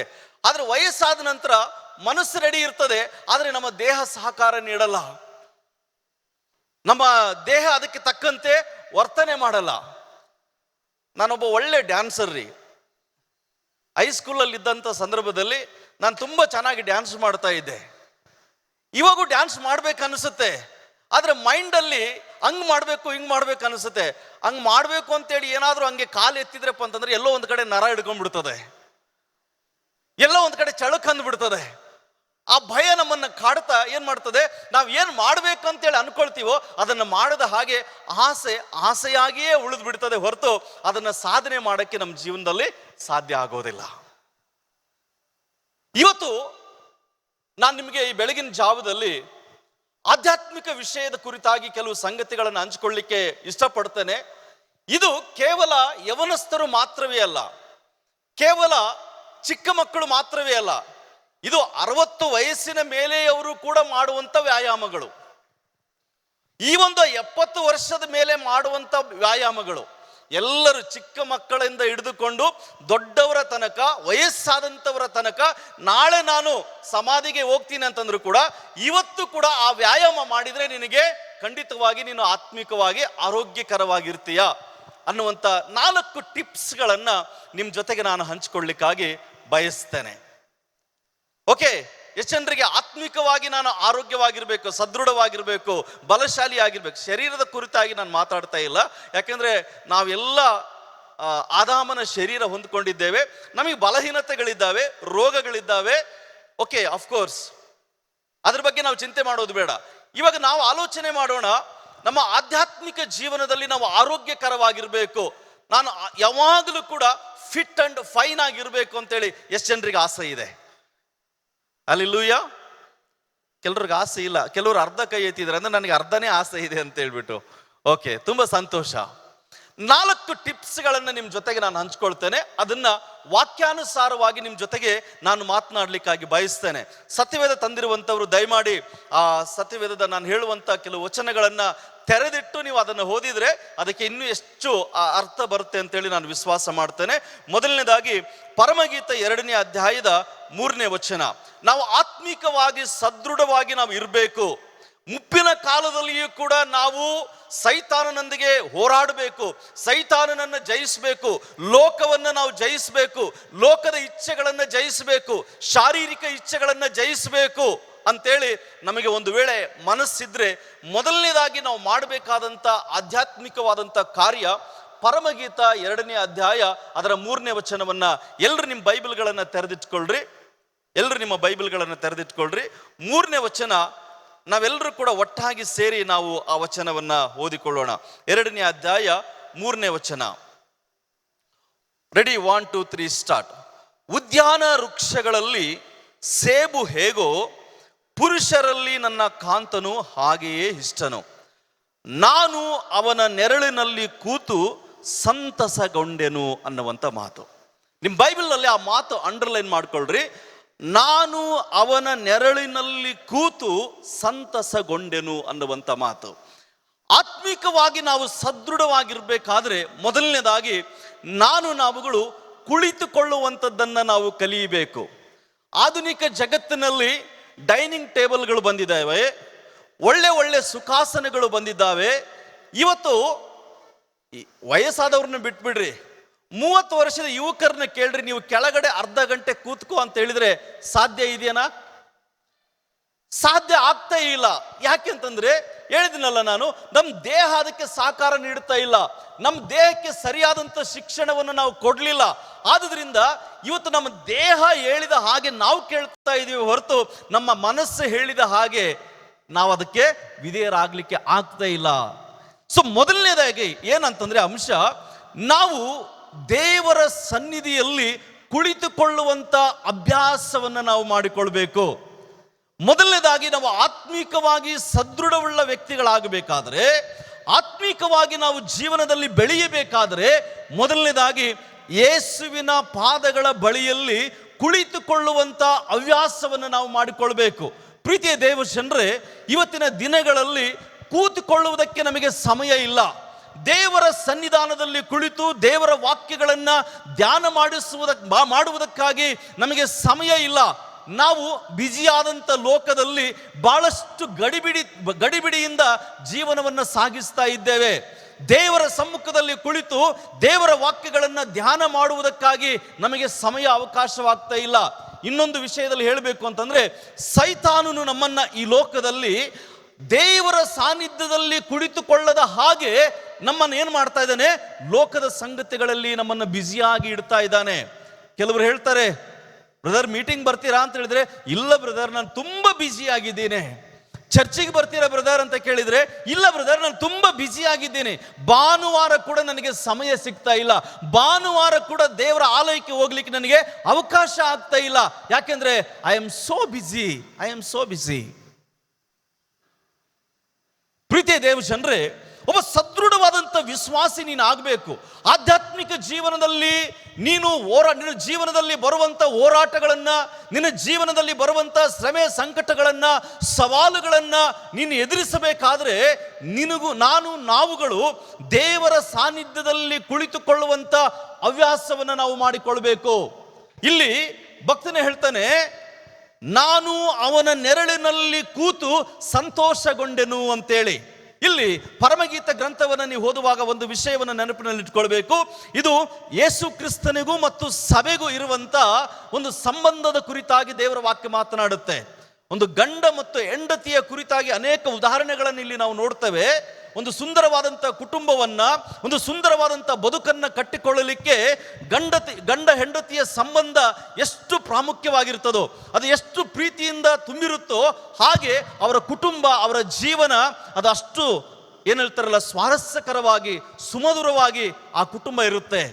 ಆದರೆ ಆ ಕುಟುಂಬ ಸ್ವಾರಸ್ಯಕರವಾಗಿ, ಸುಂದರವಾಗಿ, ಸಾಮರಸ್ಯವಾಗಿ, ಅನೇಕರಿಗೆ ಆಶೀರ್ವಾದಕರವಾಗಿ, ಸಂತೋಷಕರವಾಗಿ ಇರಬೇಕಾದ್ರೆ ಮೊದಲನೇದಾಗಿ ಆ ಗಂಡ ಹೆಂಡತಿಯ ನಡುವೆ ಒಂದು ಉತ್ತಮವಾದಂಥ ಬಾಂಧವ್ಯ, ಉತ್ತಮವಾದಂಥ ಸಂಬಂಧ ಬಹಳ ಪ್ರಾಮುಖ್ಯ ಅನ್ನುವಂಥದ್ದನ್ನು ನಾವು ಮರೆಯಬಾರದು. ಗಮನಿಸಿ, ಯೇಸು ಸ್ವಾಮಿಯೊಟ್ಟಿಗೆ ನಾವುಗಳು ಉತ್ತಮವಾದಂಥ ಸಂಬಂಧವನ್ನು ಹೊಂದದೆ ಹೋದರೆ, ಅನ್ಯೋನ್ಯತೆಯನ್ನು ಹೊಂದದೆ ಹೋದರೆ ನಮ್ಮ ಜೀವನ ಯೇಸು ಸ್ವಾಮಿಯಲ್ಲಿ ಹೇಗೆ ಸಂತೋಷವಾಗಿರಲಿಕ್ಕೆ ಸಾಧ್ಯ ಇದೆ? ದೇವರ ವಾಕ್ಯ, ಪ್ರಾರ್ಥನೆ, ಅನ್ಯೋನ್ಯತೆ, ದೇವರೊಟ್ಟಿಗಿನ ನಮ್ಮ ಸಂಬಂಧ ದಿನ ದಿನಕ್ಕೆ ಅದು ಹೆಚ್ಚಿಸ್ತಾ ಹೋಗುತ್ತೆ. ದೇವರಲ್ಲಿ ನಾವು ಪ್ರತಿ ದಿವಸ ಅಭಿವೃದ್ಧಿಯಾಗಿ ಹೋಗ್ತೇವೆ. ಆತನನ್ನ ಆಳವಾಗಿ ಅರ್ಥ ಮಾಡಿಕೊಳ್ಳಲಿಕ್ಕೆ ಸಾಧ್ಯ ಆಗುತ್ತೆ. ಮದುವೆ ಅನ್ನುವಂಥ ಈ ವಿವಾಹದ ಕಾರ್ಯದಲ್ಲಿ ಎಂಗೇಜ್ಮೆಂಟ್ ಅಂತೇಳಿ ಕರೀತಾರೆ, ನಿಶ್ಚಿತಾರ್ಥ ಅಂತೇಳಿ ಕರೀತಾರೆ. ಈ ನಿಶ್ಚಿತಾರ್ಥ ಮಾಡುವಂಥದ್ರ ಉದ್ದೇಶ ಏನು ಅಂತಂದ್ರೆ, ಮದುವೆಗೆ ಪೂರ್ವ ಸಿದ್ಧತೆಗೋಸ್ಕರವಾಗಿ ಒಂದು ಹುಡುಗಿ, ಒಂದು ಹುಡುಗ ಒಬ್ಬರನ್ನೊಬ್ಬರು ಅರ್ಥ ಮಾಡಿಕೊಳ್ಳಿ. ಸಂಸ್ಕಾರ, ಸಂಸ್ಕೃತಿ, ಬಂದಂಥ ಹಿನ್ನೆಲೆಗಳು ಬೇರೆ ಬೇರೆ ಆಗಿರುತ್ತೆ. ಅವರು ಮದುವೆಗಾಗಿ ಇನ್ನು ತಮ್ಮ ದಾಂಪತ್ಯದ ಜೀವನದಲ್ಲಿ ದೇವರು ಈ ಲೋಕದಲ್ಲಿ ಮರಣ ಅಗಲಿಸುವ ತನಕ ಅವರು ಜೊತೆಯಾಗಿ ಸಾಗಬೇಕಾದ್ರೆ ಒಬ್ಬರಿಗೊಬ್ಬರ ಒಂದು ಸಂಭಾಷಣೆ, ಒಬ್ಬರನ್ನೊಬ್ಬರು ಅರ್ಥ ಮಾಡಿಕೊಳ್ಳುವಂಥದ್ದು ಬಹಳ ಪ್ರಾಮುಖ್ಯ. ಅಮೋಸನ ಗ್ರಂಥ 3ನೇ ಅಧ್ಯಾಯದಲ್ಲಿ 3ನೇ ವಚನದಲ್ಲಿ ಹೀಗೆ ಹೇಳ್ತದೆ, ಗೊತ್ತು ಮಾಡಿಕೊಳ್ಳದೆ ಇಬ್ಬರು ಜೊತೆಯಾಗಿ ನಡೆಯುವುದಕ್ಕೆ ಸಾಧ್ಯವಿಲ್ಲ. ಗೊತ್ತು ಮಾಡಿಕೊಳ್ಳದೆ ಇಬ್ಬರು ಜೊತೆಯಾಗಿ ನಡೆಯುವುದಕ್ಕೆ ಸಾಧ್ಯ ಇಲ್ಲ ಅಂತ ಹೇಳ್ತದೆ. ಒಬ್ಬ ವ್ಯಕ್ತಿ ಇನ್ನೊಬ್ಬ ವ್ಯಕ್ತಿಯನ್ನ ಅರ್ಥ ಮಾಡಿಕೊಳ್ಳದ ಹೊರತು ಅವರು ಬಹುದೂರ ಪ್ರಯಾಣ ಮಾಡಲಿಕ್ಕೆ ಸಾಧ್ಯ ಇಲ್ಲ. ನೀವು ಯಾವುದಾದ್ರೂ ಟ್ರೈನ್ನಲ್ಲಿ, ಬಸ್ನಲ್ಲಿ ಪ್ರಯಾಣ ಮಾಡುವಂಥ ಸಂದರ್ಭದಲ್ಲಿ ನೋಡಿ, ಇವತ್ತು ಮೊಬೈಲ್ ಪ್ರಪಂಚದಲ್ಲಿ, ಮೊಬೈಲ್ ಜಮಾನದಲ್ಲಿ ನಾವಿದ್ದೇವೆ. ನಮ್ಮ ಪಕ್ಕದಲ್ಲಿ ಯಾರು ಕೂತ್ಕೊಂಡಿದ್ದಾರೋ, ಯಾರು ಎದ್ದೋಗಿದ್ದಾರೋ ನಮಗೊಂದು ಗೊತ್ತನೇ ಆಗಲ್ಲ. ಯಾಕಂದ್ರೆ ನಮ್ಮ ಇಡೀ ಮನಸ್ಸೆಲ್ಲ ಮೊಬೈಲಲ್ಲೇ ನಾವು ಸಮಯ ಕಳೀತಾ ಇರ್ತೇವೆ. ಆದರೆ ಮೊಬೈಲ್ ಬರುವುದಕ್ಕಿಂತ ಮುಂಚೆ ಒಂದು 20 ವರ್ಷಗಳ ಹಿಂದೆ, ಒಂದು 15 ವರ್ಷಗಳ ಹಿಂದೆ ಹೋಗಿ ನಾವು ಆಲೋಚನೆ ಮಾಡಿದರೆ ನಮ್ಮ ಪಕ್ಕದಲ್ಲಿ ಯಾರು ಬಂದು ಕುಂತ್ಕೊಂಡ್ರು, ಅವ್ರು ಎಲ್ಲಿ, ಅವ್ರ ವಿಳಾಸ ಏನು, ಅವ್ರ ಮನೆ ನಂಬರ್ ಏನು, ಎಲ್ಲವನ್ನು ವಿಚಾರ ಮಾಡಿ ತಿಳ್ಕೊಳ್ತಾ ಇದ್ವಿ. ಒಬ್ರಿಗೊಬ್ಬರು ಸಂಬಂಧ ಬೆಳೀತಾ ಇತ್ತು, ಮಾತುಕತೆ ಬೆಳೀತಾ ಇತ್ತು. ಕೆಲವು ಸಾರಿ ನಮ್ಮ ಸ್ಟಾಪ್ ಬಂದಾಗ ಅನಿಸ್ತಾ ಇತ್ತು, ಇಷ್ಟು ಬೇಗ ನಾವು ತಲುಪಿಬಿಟ್ಟಿವ, ಇಷ್ಟು ಬೇಗ ನಾವು ಮುಟ್ಬಿಟ್ಟಿವ ನಮ್ಮ ಊರನ್ನ. ಯಾಕೆ? ಆ ಸಂಭಾಷಣೆ, ಅನ್ಯೋನ್ಯತೆ ಏನು ಮಾಡುತ್ತೆ, ನಾವು ಒಬ್ಬರನ್ನೊಬ್ಬರು ಆಳವಾಗಿ ಅರ್ಥ ಮಾಡಿಕೊಳ್ಳಲಿಕ್ಕೆ ಸಾಧ್ಯ ಆಗುತ್ತೆ. ಪ್ರೀತಿಯ ದೇವ ಜನರೇ, ಈ ಬೆಳಗಿನ ಜಾವದಲ್ಲಿ ನಾನು ಒಂದು ವಿಷಯವನ್ನು ನಿಮ್ಮ ಗಮನಕ್ಕೆ ತರಲಿಕ್ಕೆ ಬಯಸ್ತೇನೆ. ಆದಿಕಾಂಡ 5ನೇ ಅಧ್ಯಾಯವನ್ನು ನೀವು ಓದುವುದಾದರೆ ಅಲ್ಲಿ ಹನೋಕ ಅನ್ನುವಂಥ ವ್ಯಕ್ತಿ ಬರ್ತಾನೆ. ಗಮನಿಸಿ, ಹನೋಕನು ಜೀವಿಸ್ತಾ ಇದ್ದಂಥ ದಿನಮಾನಗಳು 4ನೇ ಅಧ್ಯಾಯ 5, 6ನೇ ಅಧ್ಯಾಯವನ್ನು ಓದುವುದಾದರೆ ಭಕ್ತಿ ಕಡಿಮೆಯಾಗಿದೆ, ನಂಬಿಕೆ ಕಡಿಮೆಯಾಗಿದೆ, ದೇವರನ್ನು ಹುಡುಕುವಂಥವರಿಲ್ಲ, ದೇವರ ಮಾತುಗಳಿಗೆ ಭಯಪಡುವಂಥವರಿಲ್ಲ, ದೇವರನ್ನ ಗೌರವಿಸುವಂಥವರಿಲ್ಲ, ದೇವರ ಸೇವಕರ ಮಾತುಗಳಿಗೆ ಕಿವಿಗೊಡುವಂಥವರಿಲ್ಲ. ಎಲ್ಲರೂ ತಮ್ಮ ಸ್ವ ಇಚ್ಛೆಗನುಸಾರವಾಗಿ ಜೀವನ ಮಾಡುತ್ತಾ ಇದ್ದಂಥ ದಿನಮಾನಗಳಲ್ಲಿ ಹನೋಕನು ಎಷ್ಟು ವರ್ಷಗಳು ದೇವರೊಂದಿಗೆ ನಡೆದನಂತೆ? 300 ವರ್ಷಗಳು ದೇವರ ಅನ್ಯೋನ್ಯತೆಯಲ್ಲಿ ನಡೆದನು ಅಂತೇಳಿ ಬೈಬಲ್ ಹೇಳ್ತದೆ. ನಮ್ಮ ಒಂದು ರೇಡಿಯೋ ಪ್ರಸಂಗಿಕರಾಗಿರುವಂಥ RRK ಮೂರ್ತಿ ಅಯ್ಯನವರು ಒಂದು ಸಾರಿ ಅವರು ಪ್ರಸಂಗ ಮಾಡುವಂಥ ಸಂದರ್ಭದಲ್ಲಿ ಹನೋಕನ ಕುರಿತಾಗಿ ಹೇಳ್ತಾ ಇರುವಾಗ ಅವರು ಹೀಗೆ ಹೇಳ್ತಾರೆ, ಆ ಹನೋಕನು ದೇವರೊಂದಿಗೆ ನಡೆಯುತ್ತಾ ಎಲ್ಲಿಗೂ ಹೊರಟೋಗ್ಬಿಟ್ರಂತಂದ್ರೆ ಪರಲೋಕದ ಬಾಗಿಲಿನ ತನಕ ಹೊರಟೋದ್ರಂತೆ. ಆ ಪರಲೋಕದ ಬಾಗಿಲಿನ ಹತ್ರ ಹೊರಟೋದಾಗ ಹಿಂತಿರುಗಿ ನೋಡಿದಾಗ ಬಹಳಷ್ಟು ದೂರ ಪ್ರಯಾಣ ಮಾಡಿಕೊಂಡು ಹನೋಕ ಏನ್ ಮಾಡಿದಾನೆ, ಪರಲೋಕ ರಾಜ್ಯದ ಹತ್ರ ಹೋಗಿದ್ದಾನೆ. ಆಗ ದೇವ್ರು ಹೇಳ್ತಾನೆ, ಹನೋಕನೇ, ನೀನು ಇಷ್ಟು ದೂರ ನನ್ನ ಜೊತೆಗೆ ನಡ್ಕೊಂಡು ಬಂದಿದ್ದೀಯಾ, ಈಗ ನಾನು ನೀವು ಮತ್ತೆ ಹಿಂತಿರುಗಿ ಹೋಗ್ಬೇಡ, ನಾನು ನೀನು ಇಬ್ಬರು ಸೇರಿ ಎಲ್ಲಿ ಹೋಗೋಣ, ಪರಲೋಕದ ಒಳಗಡೆ ಹೋಗೋಣ ಅಂತೇಳಿ ಆತನನ್ನ ಪರಲೋಕ ರಾಜ್ಯದ ಒಳಗಡೆ ಕರ್ಕೊಂಡು ಹೋದನು. ಎಸ್, ದೇವರ ಅನ್ಯೋನ್ಯತೆಯಲ್ಲಿ ನಾವುಗಳು ಬೆಳೆಯುವಾಗ, ದೇವರ ಅನ್ಯೋನ್ಯತೆಯಲ್ಲಿ ನಾವುಗಳು ಜೀವಿಸುವಾಗ ಒಂದು ಪರಲೋಕ ರಾಜ್ಯದ ಅನುಭವ, ದೇವರ ಸಾನ್ನಿಧ್ಯದ ಅನುಭವಗಳನ್ನ ನಮ್ಮ ಜೀವನದಲ್ಲಿ ನಾವು ಕಾಣಲಿಕ್ಕೆ ಸಾಧ್ಯ ಉಂಟು ಪ್ರಿಯರೇ. ಬೈಬಲಲ್ಲಿ ಇನ್ನೊಂದು ಘಟನೆಯನ್ನ ನಾವು ನೋಡ್ತೇವೆ. ಲೂಕನ ಬರೆದ ಸುವಾರ್ತೆ 10ನೇ ಅಧ್ಯಾಯ 39ನೇ ವಚನಕ್ಕೆ ನಾವು ಬಂದಾಗ, ಯೇಸು ಸ್ವಾಮಿ ಬೆಥಾನ್ಯಕ್ಕೆ ಆತನು ಆಗಾಗ ಭೇಟಿಯನ್ನು ಕೊಡ್ತಾ ಇದ್ದ. ಬೆಥಾನ್ಯದಲ್ಲಿ ಯಾರಿದ್ದಾರೆ? ಮರಿಯಳಿದ್ದಾಳೆ, ಮಾರ್ತಳಿದ್ದಾಳೆ, ಲಾಜರನಿದ್ದಾನೆ. ಯೇಸು ಸ್ವಾಮಿ ಆ ಮಾರ್ತ ಮತ್ತು ಮರಿಯಳ ಮನೆಗೆ ಹೋದಾಗ ನಮಗೆಲ್ಲ ಚೆನ್ನಾಗಿ ಗೊತ್ತಿರುವಂತ ವಿಷಯ, ಮರಿಯಳು ಯೇಸು ಸ್ವಾಮಿಯ ಪಾದಗಳ ಬಳಿಯಲ್ಲಿ ಕುಳಿತು ಏನ್ ಮಾಡ್ತಾ ಇದ್ದಾಳೆ? ಅಲ್ಲಿ ಬೈಬಲ್ ಬಹಳ ಸ್ಪಷ್ಟವಾಗಿ ಹೇಳ್ತದೆ, ಆಕೆಯು ಯೇಸುವಿನ ಪಾದಗಳ ಬಳಿಯಲ್ಲಿ ಕುಳಿತು ಆತನ ವಾಕ್ಯಗಳನ್ನ ಕೇಳಿಸಿಕೊಳ್ತಾ ಇದ್ಲು. ಎಷ್ಟು ಸುಂದರವಾದ ಮಾತು ಪ್ರಿಯರೇ. ಯೇಸು ಸ್ವಾಮಿಯ ಪಾದಗಳ ಬಳಿಯಲ್ಲಿ ಕುಳಿತುಕೊಳ್ಳುವಂಥದ್ದನ್ನ ನಾವು ಕಲಿಬೇಕು. ಮೊದಲನೇದಾಗಿ ಯಾವಾಗ ನಾವು ಕುಳಿತುಕೊಳ್ಳುವುದನ್ನ ಕಲಿತೀವೋ ಆಗ ಯೇಸು ಸ್ವಾಮಿ ನನ್ನೊಂದಿಗೂ ನಮ್ಮೊಂದಿಗೂ ಆತನು ಹೃದಯಂಗಮವಾಗಿ ಆತನು ಮಾತನಾಡುವುದಕ್ಕಾಗಿ ಬಯಸುವಂತವನಾಗಿದ್ದಾನೆ. ದೇವರ ವಾಕ್ಯ, ದೇವರ ಸನ್ನಿಧಾನದಲ್ಲಿ ನಾವು ಕುಳಿತು ದೇವರ ವಾಕ್ಯಗಳನ್ನ ಭಕ್ತಿಪೂರ್ವಕವಾಗಿ ನಾವು ಆಸಕ್ತಿಯಿಂದ ಶ್ರದ್ಧೆಯಿಂದ ಓದುವಾಗ, ಪ್ರಾರ್ಥನೆ ಮಾಡುವಾಗ ದೇವರು ತನ್ನ ಪರಲೋಕದ ರಹಸ್ಯಗಳನ್ನ, ದೇವರು ತನ್ನ ಗುಢಾರ್ಥಗಳನ್ನ ನನ್ನೊಂದಿಗೂ ನಮ್ಮೊಂದಿಗೆ ಆತನು ಹಂಚಿಕೊಳ್ಳುವುದಕ್ಕಾಗಿ ಬಯಸುವಂತವನಾಗಿದ್ದಾನೆ. ಮೊದಲನೇದಾಗಿ ನಾವುಗಳು ಆತನ ಸಾನ್ನಿಧ್ಯದಲ್ಲಿ ಕುಳಿತುಕೊಳ್ಳುವುದನ್ನ ನಾವು ಕಲಿಯಬೇಕು. First exercise sitting. ಯೇಸು ಸ್ವಾಮಿಯ ಪಾದಗಳ ಬಳಿಯಲ್ಲಿ ಕುಳಿತುಕೊಳ್ಳುವಂಥದ್ದನ್ನ ಕಲಿಯಬೇಕು.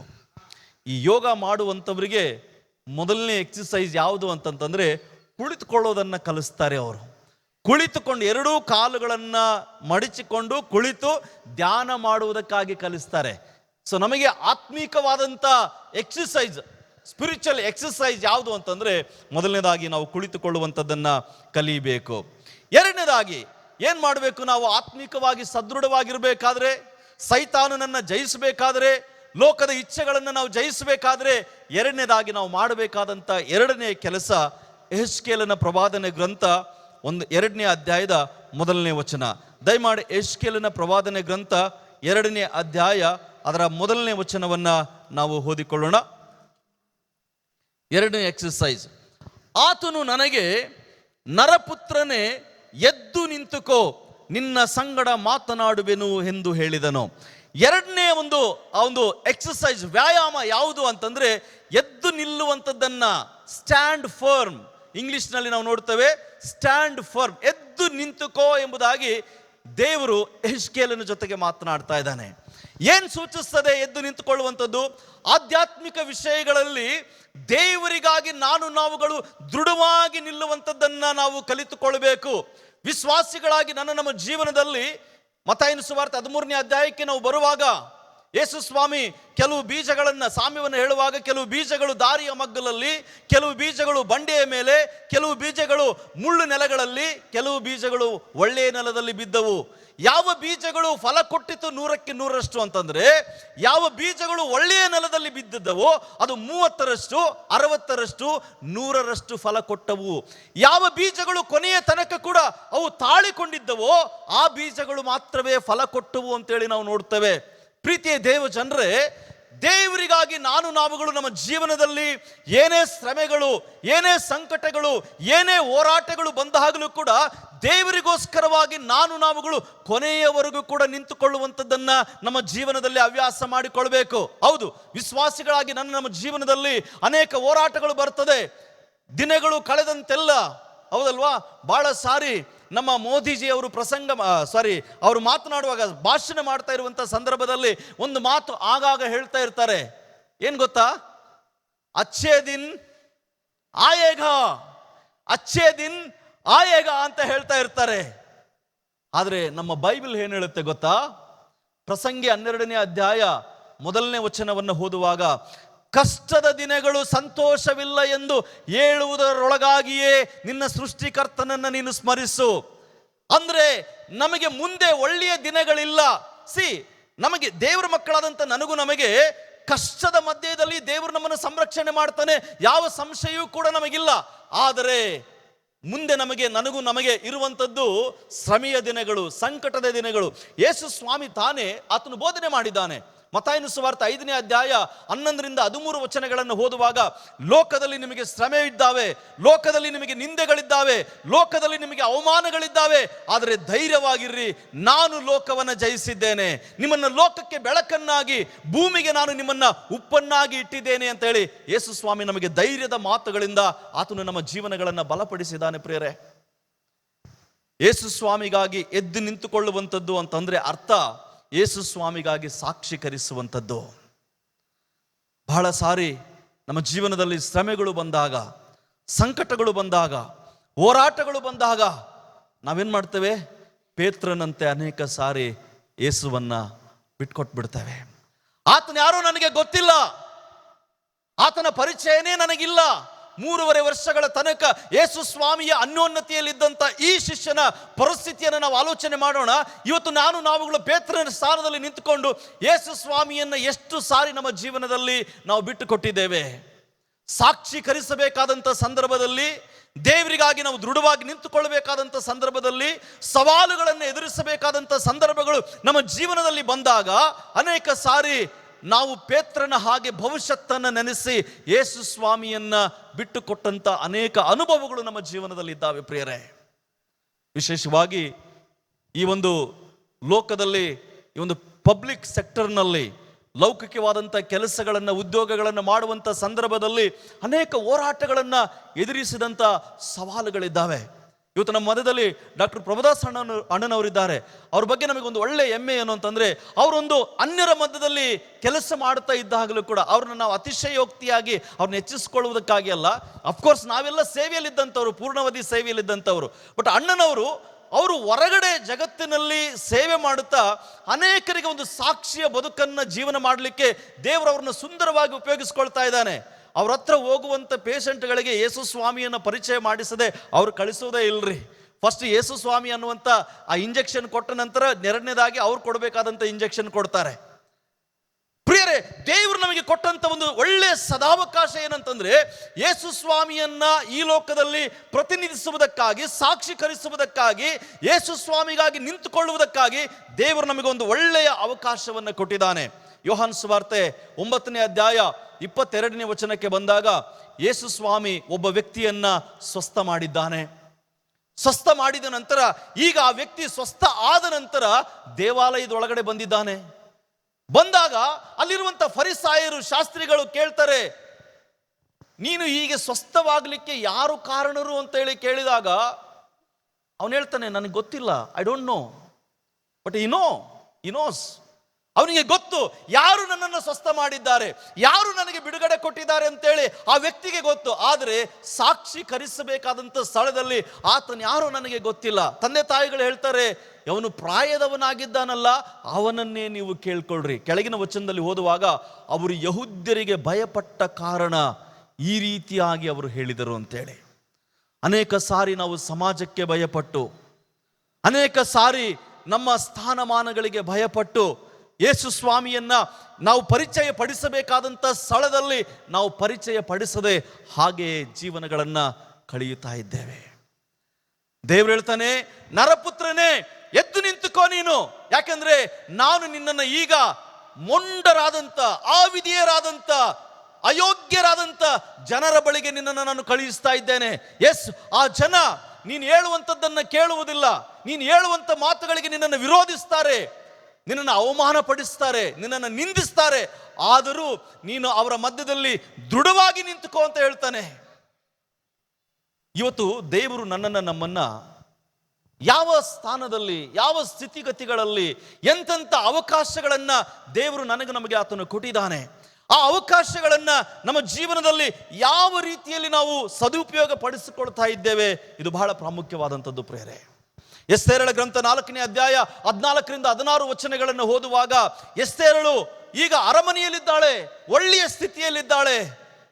ತನ್ನ ಜನರ ನಾಶನದ ಸ್ಥಿತಿಯ ಕುರಿತಾಗಿ ಮೊರ್ದೆಕೈಯಿಂದ ವಿಷಯ ಗೊತ್ತಾದಾಗ ಆಕೆಗೆ ಕೇಳ್ತಾಳೆ, ಮೊರ್ದೆಕೈಗೆ ಒಂದು ಸಂದೇಶ ಕಳಿಸ್ಕೊಡ್ತಾಳೆ. ಆದರೆ ಮೊರ್ದೆಕೈ ಹೇಳ್ತಾನೆ, ಈಗ ನೀನು ಸುಮ್ಮನಿದ್ದರೆ ಇಸ್ರಾಯೇಲರಿಗೆ ಸಹಾಯ, ಯಹೂದ್ಯರಿಗೆ ಸಹಾಯ ಬೇರೆ ಕಡೆಯಿಂದ ಬಂದೀತು, ನೀನಾದರೂ ನಿನ್ನ ಮನೆಯವರೊಂದಿಗೆ ನಾಶವಾಗಿ ಹೋಗ್ತೀಯಾ. ಎಸ್ತೇರಳೇ, ದೇವರು ನಿನಗೊಂದು ಒಳ್ಳೆ ಅವಕಾಶ ಕೊಟ್ಟಿದ್ದಾನೆ. ನಿನ್ನ ಜನರಿಗೋಸ್ಕರವಾಗಿ ನಿಂತುಕೊಂಡು ಕಾದಾಡುವುದಕ್ಕಾಗಿ, ಹೋರಾಡುವುದಕ್ಕಾಗಿ ಒಂದು ಅವಕಾಶ ದೇವರು ನಿನಗೆ ಕೊಟ್ಟಿದ್ದಾನೆ. ರಾಜನ ಸನ್ನಿಧಾನಕ್ಕೆ ನೀನು ಹೋಗು, ದೇವರಿಗಾಗಿ ಎದ್ದು ನಿಂತುಕೋ, ದೇವರಿಗಾಗಿ ಎದ್ದು ನಿಂತುಕೋ ಅಂತೇಳಿ ಮೊರ್ದೆಕೈ ಹೇಳಿದಾಗ, ಎಸ್ ಅಫ್ಕೋರ್ಸ್, ಎಸ್ತೇರಳು ಮುಂದೆ ಮೊರ್ದೆಕೈ ಮಾತು ಕೇಳಿ ಉಪವಾಸ ಪ್ರಾರ್ಥನೆ ಮಾಡಿ ರಾಜನ ಸನ್ನಿಧಾನಕ್ಕೆ ಹೋಗಿ ನಿಂತ್ಕೊಳ್ತಾಳೆ ಆಕೆ. ಆಗ ದೇವರು ಪರಿಸ್ಥಿತಿಗಳನ್ನ, ಅನಾನುಕೂಲತೆಯ ಪರಿಸ್ಥಿತಿಗಳನ್ನ ಆತನು ಅನುಕೂಲವಾಗಿ ಮಾರ್ಪಡಿಸ್ತಾ ಇದ್ದಾನೆ. ಯಾವಾಗ ನಾವುಗಳು ನಮ್ಮ ಜೀವನದಲ್ಲಿ ದೇವರಿಗಾಗಿ ನಾವು ದೃಢವಾಗಿ ನಿಂತುಕೊಳ್ತೀವೋ, ಬರ್ತದೆ ಖಂಡಿತವಾಗಿ ಹೋರಾಟಗಳು, ಶ್ರಮೆಗಳು, ಸಂಕಟಗಳು, ಅವಮಾನಗಳು, ನಿಂದೆಗಳು ಖಂಡಿತವಾಗಿ ಯೇಸು ಸ್ವಾಮಿಯ ನಿಮಿತ್ತವಾಗಿ ಬರ್ತದೆ. ಆದರೆ ವಾಸ್ತವ ಸ್ಥಿತಿ ಏನು ಅಂತಂದ್ರೆ, ದೇವರು ತಾನೇ ಯಾರು ತನಗಾಗಿ ನಿಂತುಕೊಳ್ತಾರೋ ಅಂಥವರ ಸಂಗಡ ದೇವರು ಕೂಡ ಅವರ ಜೊತೆಗೆ ಆತನು ನಿಂತುಕೊಳ್ಳುವಂಥವನಾಗಿದ್ದಾನೆ. ಹಲ್ಲೆಲೂಯ. ಮೂರನೆಯ ಸಂಗತಿ, ನಾವು ಆಧ್ಯಾತ್ಮಿಕವಾಗಿ ದೃಢವಾಗಿ ನಿಂತುಕೊಳ್ಬೇಕು, ದೇವರಿಗಾಗಿ ನಾವು ಪ್ರಜ್ವಲಿಸಬೇಕು, ಆರೋಗ್ಯಕರವಾಗಿರಬೇಕು, ಲೋಕದ ಸಂಗತಿಗಳನ್ನು ಜಯಿಸಬೇಕು ಅಂತಂದ್ರೆ ಮೊದಲನೇದಾಗಿ ಏನು ಮಾಡಬೇಕು? ನಾವು ಕೂತ್ಕೊಳ್ಬೇಕು. ನಾವು ಎರಡನೇದಾಗಿ ನಿಂತ್ಕೊಳ್ಬೇಕು. ನಾವು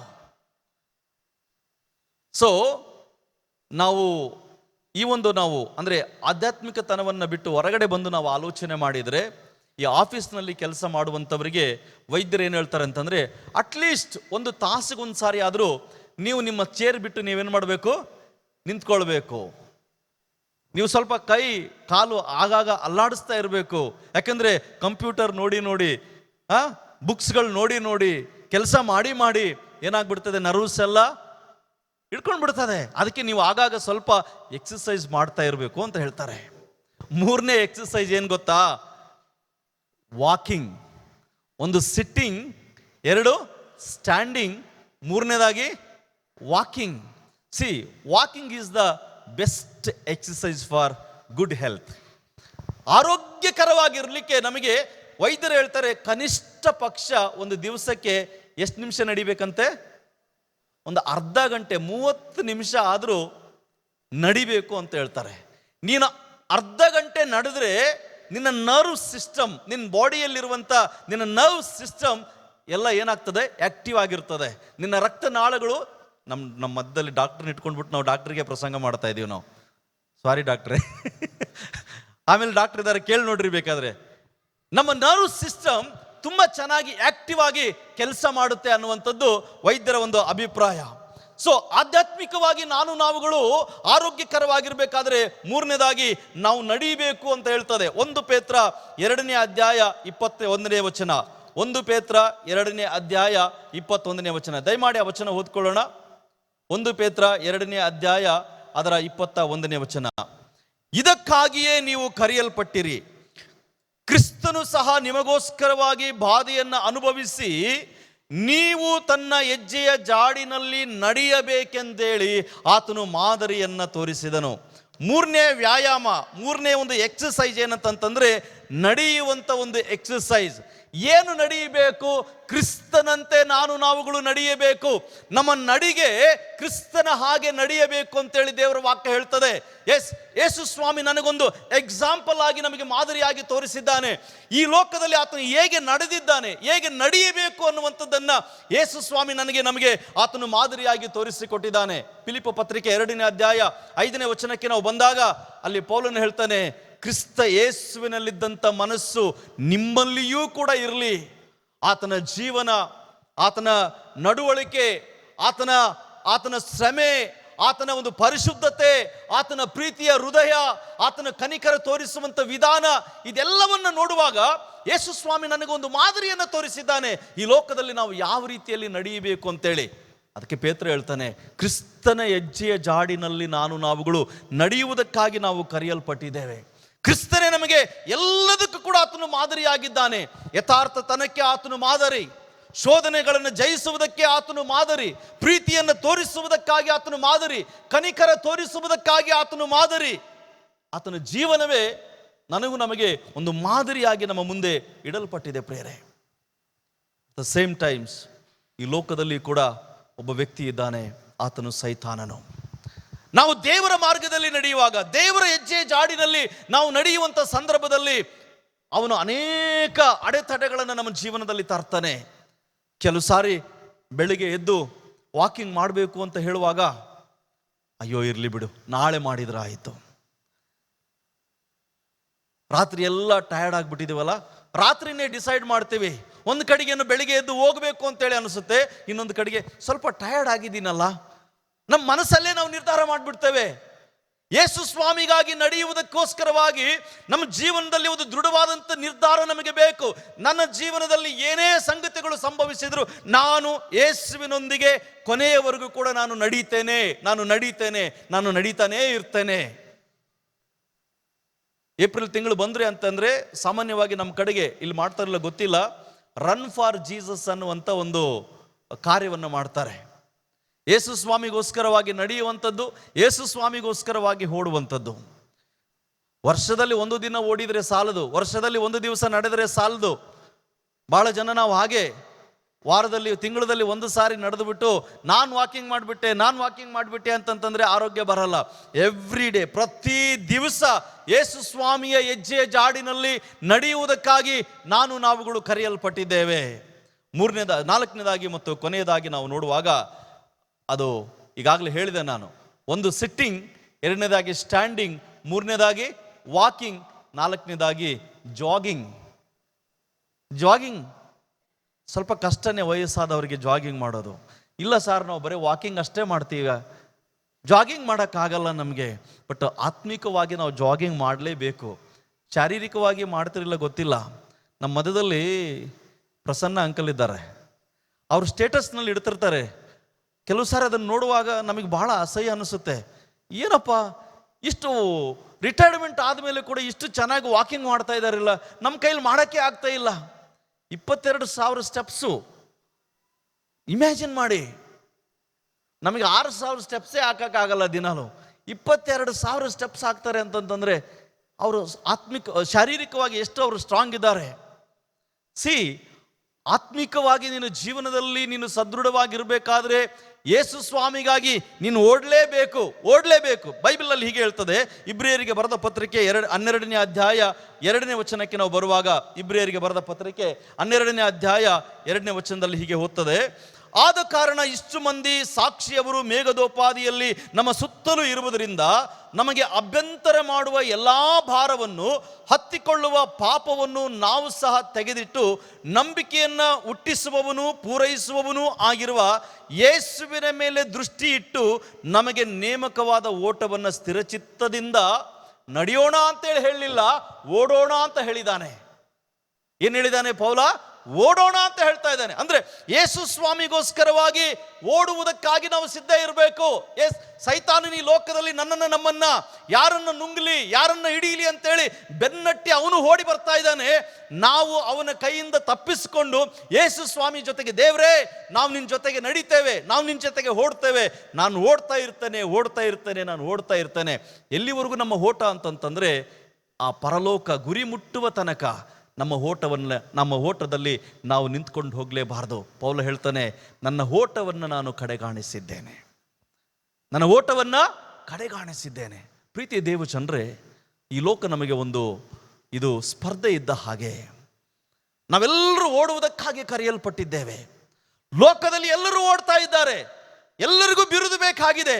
ಆದರೆ ಆ ಬಿರುದು ಯಾರಿಗೆ ಸಿಗುತ್ತೆ ಅಂತಂದ್ರೆ, ಯಾರು ಕೊನೆಯವರೆಗೂ ಕೂಡ ಓಟವನ್ನು ಮುಕ್ತಾಯ ಮಾಡಿ ಅವರು ಕೊನೆಯವರೆಗೂ ಕೂಡ ಆ ಡೆಸ್ಟಿನೇಷನ್, ಆ ಗುರಿಯನ್ನ ಯಾರು ಮುಟ್ಟುತ್ತಾರೋ ಅವರು ಮಾತ್ರವೇ ಆ ಬಹುಮಾನವನ್ನ ಹೊಂದಿಕೊಳ್ತಾರೆ. ಲೋಕದಲ್ಲಿ 1, 2, 3 first prize, second prize, third prize ಅಂತ ಹೇಳ್ತಾರೆ. ಆದರೆ ಆಧ್ಯಾತ್ಮಿಕ ವಿಷಯಗಳಲ್ಲಿ ನಾವುಗಳು ದೇವರಿಗೋಸ್ಕರವಾಗಿ ಕೊನೆಯವರೆಗೂ ಕೂಡ ಓಡುವಾಗ ಅಲ್ಲಿ ಸೆಕೆಂಡ್ ಪ್ರೈಸ್ ಇಲ್ಲ, ಥರ್ಡ್ ಪ್ರೈಸ್ ಇಲ್ಲ, ಎಲ್ಲರಿಗೂ ಫಸ್ಟ್ ಪ್ರೈಸೇ. ಎಷ್ಟು ಜನರಿಗೆ ಇಷ್ಟ ಇದೆ ಫಸ್ಟ್ ಪ್ರೈಸ್ ಬೇಕಂತೇಳಿ, ಹೌದಲ್ವಾ? ನಮ್ಮ ಜೀವನದಲ್ಲಿ ಆ ಫಸ್ಟ್ ಪ್ರೈಸ್ ದೇವರಿಂದ ಹೊಂದಿಕೊಳ್ಬೇಕಾ? ನಾನು ಯಾರ ಮೇಲೆ ದೃಷ್ಟಿ ಇಡಬೇಕಂತೆ? ಯೇಸುವಿನ ಮೇಲೆ ದೃಷ್ಟಿ ಇಟ್ಟು ನಿನಗೆ ನೇಮಕವಾದ ಓಟವನ್ನು ಸ್ಥಿರಚಿತ್ತದಿಂದ ನೀನು ಓಡು ಅಂತೇಳಿ ಸ್ವಾಮಿ ಹೇಳ್ತಾನೆ. ಬೈಬಲಲ್ಲಿ ಒಬ್ಬ ವ್ಯಕ್ತಿ ಇದ್ದಾನೆ. ಆ ವ್ಯಕ್ತಿಯ ಓಟವನ್ನು ನಾವು ಗಮನಿಸುವುದಾದರೆ, ಆತನ ಓಟದಲ್ಲಿ ಅನೇಕ ಅಡೆತಡೆಗಳಿತ್ತು, ಆತನ ಓಟದಲ್ಲಿ ಅನೇಕ ಅಭ್ಯಂತರಗಳಿತ್ತು. ಆದರೆ ಆ ಓಟವನ್ನು ಆತನು ಕಡೆಗಾಣಿಸಲಿಕ್ಕೆ ಕಾರಣ ಏನಂತಂದ್ರೆ, ಆತನ ಮನಸ್ಸೆಲ್ಲ ದೇವರ ಮೇಲೆ. ಆತನೇ ಯೋಸೇಫನು. ಯೋಸೇಫನ ಕ್ಯಾರೆಕ್ಟರ್ ನಮಗೆ ಬಹಳ ಇಷ್ಟ. ಆದರೆ ಯೋಸೇಫನ ಓಟವನ್ನು ನೀವು ಗಮನಿಸಿ 39ನೇ ಅಧ್ಯಾಯ ಆದಿಕಾಂಡವನ್ನು ನೀವು ಓದುವಾಗ, ಆ ಪೊಟಿಫರನ ಹೆಂಡತಿ ಅವನನ್ನು ಹಿಡಿದು ಅವನ ಜೊತೆಗೆ ಅವನ ಜೊತೆಗೆ ಆಕೆ ಸಮಯವನ್ನು ಕಳೆಯುವುದಕ್ಕಾಗಿ ಇಷ್ಟಪಟ್ಟಾಗ, ಅವನು ತನ್ನ ವಸ್ತ್ರಗಳನ್ನು, ಅವನು ತನ್ನಲ್ಲಿರುವಂಥ ಎಲ್ಲ ಸಂಗತಿಗಳನ್ನು ಆಕೆಯ ಕೈಯಲ್ಲಿ ಕೊಟ್ಟು ಓಡುವುದಕ್ಕಾಗಿ ಪ್ರಾರಂಭ ಮಾಡಿದ. ಅವನು ಎಲ್ಲಿಗೂ ಓಡ್ತಾ ಇದ್ದಾನೋ ಗೊತ್ತಿಲ್ಲ. ಆದರೆ ಒಂದು ಸಂಗತಿ ಮಾತ್ರ ಸತ್ಯ, ಪಾಪದಿಂದ ದೂರ ಓಡಿ ಹೋಗ್ತಾ ಇದ್ದಾನೆ. ಅವನು ಹೇಳ್ತಾನೆ ಆಕೆಗೆ, ನಿನ್ನನ್ನ ನೀನು ನೋಡುವ ದೇವರು ನಮ್ಮನ್ನು ನೋಡ್ತಾ ಇಲ್ಲ ಅಂತೇಳಿ ನೀನು ಭಾವಿಸ್ತಾ ಇದ್ದೀಯಾ, ಆದರೆ ನಾನು ಆರಾಧಿಸುವಂಥ ದೇವರು ನಿನ್ನನ್ನ ಈಗಲೂ ಕೂಡ ಆತನು ನೋಡ್ತಾ ಇದ್ದಾನೆ. ನೀನು ಆರಾಧಿಸುವಂಥ ದೇವರಿಗೆ ನೀನು ಮಾಡುವಂಥ ಈ ಸಂಗತಿ ಪಾಪ ಅಲ್ಲ ಅಂತೇಳಿ ನಿನಗೆ ಅನಿಸಿದ್ದಿರ್ಬೋದು. ಆದರೆ ನನ್ನ ದೇವರಿಗೆ ನಿನ್ನನ್ನು ಕೆಟ್ಟ ದೃಷ್ಟಿಯಿಂದ ನೋಡುವಂಥದ್ದು ಕೂಡ ಪಾಪ ಅಂತೇಳಿ ನನ್ನ ದೇವರಿಗೆ ಅನಿಸ್ತಾ ಇದೆ. ಅದಕ್ಕಾಗಿ ನಾನೇನು ಮಾಡ್ತಾ ಇದ್ದೇನೆ, ಈ ಸ್ಥಳದಿಂದ ಓಡುತ್ತಾ ಇದ್ದೇನೆ. ಪ್ರೀತಿಯ ದೇವಚಂದ್ರೆ, ನಾವು ದೇವರನ್ನು ದೃಷ್ಟಿಸಿ ಓಡುತ್ತಾ ಇರುವಾಗ ಯೋಸೇಫನಿಗೆ ಮುಂದೆ ಆ ಅಧ್ಯಾಯಗಳನ್ನು ಓದುವಾಗ ಯೋಸೇಫನಿಗೆ ಅದರ ನಿಮಿತ್ತವಾಗಿ ಅವನಿಗೆ ಏನಾಯಿತು? ಸೆರೆಮನೆಯಲ್ಲಿ ಹಾಕಲ್ಪಟ್ಟನು. ಅದರ ನಿಮಿತ್ತವಾಗಿ ಅವನಿಗೆ ಆ ಸೆರೆಮನೆಯಲ್ಲಿಯೂ ಕೂಡ ಒಂದು ಆಳಿನ ರೀತಿಯಲ್ಲಿ ಅವನನ್ನು ನಡೆಸ್ಕೊಳ್ತಾ ಇದ್ದಾರೆ, ಸೇವಕನ ರೀತಿಯಲ್ಲಿ ಅವನನ್ನು ನಡೆಸ್ಕೊಳ್ತಾ ಇದ್ದಾರೆ. ಬಟ್ ಯೋಸೇಫನ್ ಇದ್ಯಾವುದಕ್ಕೂ ಕೂಡ ಚಿಂತೆ ಮಾಡಲಿಲ್ಲ, ಕುಂದಿ ಹೋಗಲಿಲ್ಲ. ಯೋಸೇಫನು ತನ್ನ ಸಮಯಕ್ಕಾಗಿ, ತನ್ನ ದಿನಕ್ಕಾಗಿ, ತನ್ನ ಸಂದರ್ಭಕ್ಕಾಗಿ ಎದುರು ನೋಡ್ತಾ ಇದ್ದ. ಒಂದು ದಿವಸ ಬಂತು, ದೇವರು ಅವನನ್ನು ಸೆರೆಮನೆಯಿಂದ ಅರಮನೆಗೆ ಕರ್ಕೊಂಡು ಹೋಗ್ತಾನೆ. ರಾತ್ರಿಯಲ್ಲಿಯೇ ಯಾವ ರೀತಿಯಲ್ಲಿ ಇವತ್ತಿನ ದಿನಗಳಲ್ಲಿ ವ್ಯಕ್ತಿಗಳು ಬದಲಾವಣೆ ಆಗ್ತಾ ಇದ್ದಾರೋ ಆ ರೀತಿಯಲ್ಲೇ ಅಲ್ಲ. ಆದರೆ ದೇವರು ರಾತ್ರಿಯಲ್ಲಿಯೇ ಪರಿಸ್ಥಿತಿಗಳನ್ನು ಬದಲಾಯಿಸುವುದಕ್ಕೆ ಸಾಮರ್ಥ್ಯವುಳ್ಳವನು ಅನ್ನುವಂಥದ್ದಕ್ಕೆ ಯೋಸೇಫನು ಒಂದು ಒಳ್ಳೆ ಉದಾಹರಣೆ. ಇವತ್ತು ನಿನ್ನ ಜೀವನದಲ್ಲಿ ಇವತ್ತು ದುಃಖ ಇದೆಯಾ, ಕಣ್ಣೀರಿದೆಯಾ, ರೋಗ ಇದೆಯಾ, ಬಾಧೆಗಳಿದ್ದಾವ, ಚಿಂತೆ ನಿನ್ನನ್ನು ಕಾಡ್ತಾ ಇದೆಯಾ, ನೋವುಗಳು ನಿನ್ನನ್ನು ಬಾಧಿಸ್ತಾ ಇದ್ದಾವ, ಚಿಂತೆ ಮಾಡಬೇಡ್ರಿ. ಯೇಸು ಸ್ವಾಮಿಯ ಮೇಲೆ ನೀವು ಇಟ್ಟಿರುವಂಥ ಆ ದೃಷ್ಟಿ ಏನಿದೆಯಲ್ಲ, ಯೇಸು ಸ್ವಾಮಿಯ ಮೇಲೆ ಇಟ್ಟಿರುವಂಥ ಆ ನಂಬಿಕೆ ಏನಿದೆಯಲ್ಲ, ಯೇಸು ಸ್ವಾಮಿಯ ಮೇಲೆ ನೀನಿಟ್ಟಂಥ ಆ ಭರವಸೆ ಏನಿದೆಯಲ್ಲ, ಆತನು ನಿನ್ನನ್ನು ಕೈ ಬಿಡುವುದಿಲ್ಲ. ಯೋಸೇಫನ ಜೀವನದಲ್ಲಿ ಆ ಸಮಯ ಬಂತು. ಆ ಸಮಯ ಬಂದಾಗ ದೇವರು ಅವನನ್ನು ಐಗುಪ್ತ ದೇಶಕ್ಕೆ ಸರ್ವಾಧಿಕಾರಿಯನ್ನಾಗಿ ನಿಲ್ಲಿಸಿದ ಹಾಗೆ ಆ ಯೋಸೇಫನ ದೇವರನ್ನೇ ಇವತ್ತು ನಾವುಗಳು ಆರಾಧನೆ ಮಾಡ್ತಾ ಇರುವಂಥದ್ದು. ಸಮುದ್ರವನ್ನು ಇಬ್ಬಾಗ ಮಾಡಿ ಇಸ್ರಾಯೇಲರಿಗೆ ಒಡನೆಲದಲ್ಲಿ ಕರೆದುಕೊಂಡು ಹೋದಂಥ ದೇವರು ಇವತ್ತು ಆತನು ನಮ್ಮನ್ನ ಆ ನದಿಯಲ್ಲಿ ಯಾವ ರೀತಿಯಲ್ಲಿ ಕರೆದುಕೊಂಡು ಹೋದನೋ ಆತನು ನಮ್ಮನ್ನು ಕೈ ಹಿಡಿದು ನಮ್ಮನ್ನು ಮುಂದೆ ನಡೆಸುವುದಕ್ಕೆ ಆತನು ಸಾಮರ್ಥ್ಯವುಳ್ಳವನಾಗಿದ್ದಾನೆ. ಹಿಂದೆ ನೋಡಬೇಡ, ಪರಿಸ್ಥಿತಿಗಳನ್ನು ನೋಡಬೇಡ, ನಡೆದು ಬಂದಂಥ ಹಾದಿಯನ್ನ, ನಿನ್ನ ಜೀವನದಲ್ಲಿ ಆದಂಥ ಕಹಿಯಾದಂಥ ಘಟನೆಗಳನ್ನು ನೋಡಿ ಭಯಪಡಬೇಡ. ಮುಂದೆ ನೋಡು, ಯೇಸುವನ್ನು ನೋಡು. ಯೇಸುವಿನ ಮೇಲೆ ನಿನ್ನ ದೃಷ್ಟಿಕೋನವನ್ನು ಇಟ್ಟು ನೀನು ನಡೀತಾ ಇರುವಾಗ ನಿನ್ನ ನಂಬಿಕೆ ಹೆಚ್ಚಾಗುತ್ತೆ, ನಿನ್ನ ಭಕ್ತಿ ಹೆಚ್ಚಾಗುತ್ತೆ, ದೇವರ ಮೇಲಿನ ವಿಶ್ವಾಸ ನೀನು ಹೆಚ್ಚಾದಾಗೆಲ್ಲ ನಿನ್ನ ಜೀವನದಲ್ಲಿ ದೇವರು ನಿನ್ನನ್ನು ಹಂತ ಹಂತವಾಗಿ ಆತನು ಉನ್ನತಿಗೆ ನಿನ್ನನ್ನು ನಡೆಸುತ್ತಾ ಹೋಗ್ತಾ ಇದ್ದಾನೆ. ಯಾಕೆ ಗೊತ್ತಾ? ಒಬ್ಬ ವ್ಯಕ್ತಿ ಅದನ್ನು ಆಧ್ಯಾತ್ಮಿಕವಾಗಿ, ಶಾರೀರಿಕವಾಗಿ ಯಾವ ರೀತಿಯಲ್ಲಿ ಸದೃಢಗೊಳ್ಳುವುದಕ್ಕೋಸ್ಕರವಾಗಿ, ಉಸೇನ್ ಬೋಲ್ಟ್ ನಿಮಗೆ ಗೊತ್ತಿರಬೇಕಲ್ವಾ, PT ಉಷಾ ನಿಮಗೆ ಗೊತ್ತಿರಬೇಕಲ್ವಾ, ಜಗತ್ತಿನಲ್ಲಿ ಅವರು ಸಾಧನೆ ಮಾಡಲಿಕ್ಕೆ ಕಾರಣ ಏನು ಗೊತ್ತಾ? ಅವರ ಓಟ ಅವರಿಗೊಂದು ಸಾಧನೆ ತಂದು ಕೊಡ್ತು. ಇವತ್ತು ಆತ್ಮೀಕ ಜೀವನದಲ್ಲಿ ಕೂಡ ನಿರಂತರವಾದಂಥ ಓಟ, ನಿರಂತರವಾದಂಥ ವ್ಯಾಯಾಮ, ನಮ್ಮ ಜೀವನದಲ್ಲಿ ನಮಗೊಂದು ಸಾಧನೆಯನ್ನು ತಂದು ಕೊಡುವಂಥದ್ದಾಗಿದೆ. ದೇವರು ನಮ್ಮನ್ನು ಒಂದು ದಿವಸ ಆ ಬಹುಮಾನಕ್ಕೆ, ಆಶೀರ್ವಾದಕ್ಕೆ ದೇವರು ನಮ್ಮನ್ನು ನಡೆಸುವಂಥವನಾಗಿದ್ದಾನೆ. ಈ ಬೆಳಗಿನ ಜಾವದ ಧ್ಯಾನ ಕೂಟವನ್ನು ದೇವರು ಆಶೀರ್ವಾದ ಮಾಡಲಿ. ಒಂದು ಸಿಟ್ಟಿಂಗ್, ಕುಂತ್ಕೊಳ್ಳುವಂಥದ್ದು. ಎರಡನೇದಾಗಿ ದೇವರಿಗಾಗಿ ಎದ್ದು ನಿಂತುಕೊಳ್ಳುವಂಥದ್ದು. ಮೂರನೇದಾಗಿ ನಡೆಯುವಂಥದ್ದು, ವಾಕಿಂಗ್. ನಾಲ್ಕನೇದಾಗಿ ಓಡುವಂಥದ್ದು, ಯೇಸು ಸ್ವಾಮಿಗೋಸ್ಕರವಾಗಿ. ಪ್ರಾರ್ಥನೆ ಮಾಡೋಣ.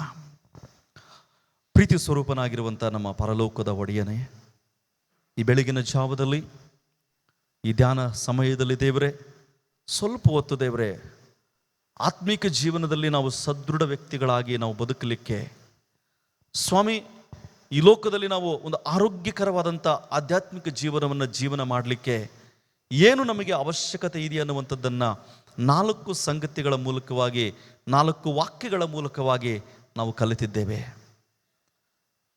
ಸ್ವಾಮಿ. ಅಂದು ಆ ಭಕ್ತನು ಹೇಳ್ತಾನೆ, ನಾನು ನನ್ನ ಆ ನಲ್ಲನ ಆ ಒಂದು ನೆರಳಿನಲ್ಲಿ ಕೂತು ಸಂತಸಗೊಂಡೆನು ಅಂತೇಳಿ. ದೇವಾ, ನಿನ್ನ ಸನ್ನಿಧಿಯಲ್ಲಿ ಕೂತುಕೊಳ್ಳುವುದಕ್ಕಾಗಿ ನಮ್ಮನ್ನು ಕಲಿಸು ಸ್ವಾಮಿ. ಮರಿಯಳು ಕೂತು ಧನ್ಯತೆಯನ್ನು ಪಡೆದುಕೊಂಡ ಹಾಗೆ ಆ ಧನ್ಯತೆಯನ್ನು ನಾನು ಪಡ್ಕೊಳ್ಳಿಕ್ಕೆ ನನಗೆ ನಿನ್ನ ಸಹಾಯ ಮಾಡಪ್ಪ. ಎರಡನೇದಾಗಿ, ನಾನು ನಿನಗಾಗಿ ಎದ್ದು ನಿಂತುಕೊಂಡು ಸಾಕ್ಷೀಕರಿಸುವಂಥ ಜೀವನ ನನ್ನದಾಗಲಿ ಸ್ವಾಮಿ.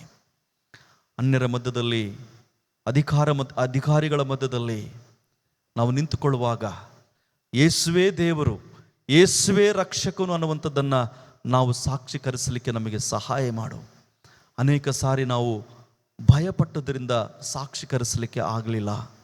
ಅನೇಕ ಸಾರಿ ನಮಗೆ ಏನು ಹೇಳಬೇಕು ಅಂತೇಳಿ ತೋಚದೆ ಇದ್ದದ್ರಿಂದ ಸಾಕ್ಷಿ ಕೊಡಲಿಕ್ಕೆ ಆಗಲಿಲ್ಲ. ಆದರೆ ನಿನ್ನ ವಾಕ್ಯ ಹೇಳ್ತದೆ, ಭಯಪಡಬೇಡ, ನೀನು ಅದನ್ನು ಹೇಳ್ತಲೇ ಇರು, ಸಾರುತ್ತಲೇ ಇರು ಅಂತೇಳಿ. ಮೂರನೇದಾಗಿ, ಸ್ವಾಮಿ, ನಿನಗಾಗಿ ನಾವು ನಡೆಯುವುದಕ್ಕಾಗಿ ನಮಗೆ ನಿನ್ನ ಆತ್ಮನ ಕೃಪೆಯನ್ನು ಕೊಡು. ನಿನಗಾಗಿ ಓಡುವುದಕ್ಕಾಗಿ ನಮಗೆ ಸಹಾಯ ಮಾಡು ಸ್ವಾಮಿ ದೇವರೇ. ಬಂದಂಥ ಎಲ್ಲ ನಿನ್ನ ಪ್ರಿಯರನ್ನು ನಿನ್ನ ಪುಣ್ಯ ಕರಗಳಲ್ಲಿ ಒಪ್ಪಿಸಿಕೊಡ್ತಾ ಇದ್ದೇನೆ. ಇಲ್ಲಿರುವಂಥ ಎಲ್ಲ ಘನ ಸೇವಕರುಗಳನ್ನು, ನಾಯಕರುಗಳನ್ನು, ವಿಶ್ವಾಸಿಗಳನ್ನು ನಮ್ಮನ್ನು ನಿನ್ನ ಪುಣ್ಯಾಸ್ತಕ್ಕೆ ಒಪ್ಪಿಸಿಕೊಟ್ಟು ಆತ್ಮಿಕ ಜೀವನದಲ್ಲಿ ನಮ್ಮನ್ನು ಬಲಪಡಿಸಿ ಮುಂದೆ ನಡೆಸಂತೇಳಿ ಯೇಸುವಿನ ನಾಮದಲ್ಲಿ ಪ್ರಾರ್ಥನೆಯನ್ನು ಬೇಡಿ ಹೊಂದಿದ್ದೇವೆ ನಮ್ಮ ತಂದೆಯೇ, ಆಮೇನ್. ಕೊಟ್ಟಂಥ ರೆವರೆಂಡ್ ಬದ್ರಿನಾಥ್ ಅಯ್ಯನವರಿಗೆ ವಂದನೆ ಸಲ್ಲಿಸುವಂತನಾಗಿದ್ದೇನೆ. ಪ್ರೇರೆ 10 ನಿಮಿಷ ಟೀ ಬ್ರೇಕ್. ದಯಮಾಡಿ ಟೀ ಬ್ರೇಕ್, 10 ನಿಮಿಷ ಟೀ ಬ್ರೇಕ್ ಇರುತ್ತೆ. ಮುಂಭಾಗದಲ್ಲಿ ಅಲ್ಲಿ ವ್ಯವಸ್ಥೆ ಮಾಡಲಿಕ್ಕಿದೆ. ಹಾಗಾಗಿ ದಯಮಾಡಿ ಟೀ ಬ್ರೇಕ್ ಇದೆ, ಬೇಗನೆ ಕುಡ್ಕೊಂಡು ಮತ್ತೆ ಒಂದು 10 ನಿಮಿಷದಲ್ಲಿ ಹಿಂತಿರುಗಿ ಬರೋಣ ಪ್ರೇರೆ. 2ನೇ ಸೆಕ್ಷನ್ ಡಾಕ್ಟರ್ ಪ್ರಭುದಾಸ್ ಅಯ್ಯನವರು ಮಾತಾಡ್ತಾರೆ. ಧನ್ಯವಾದಗಳು.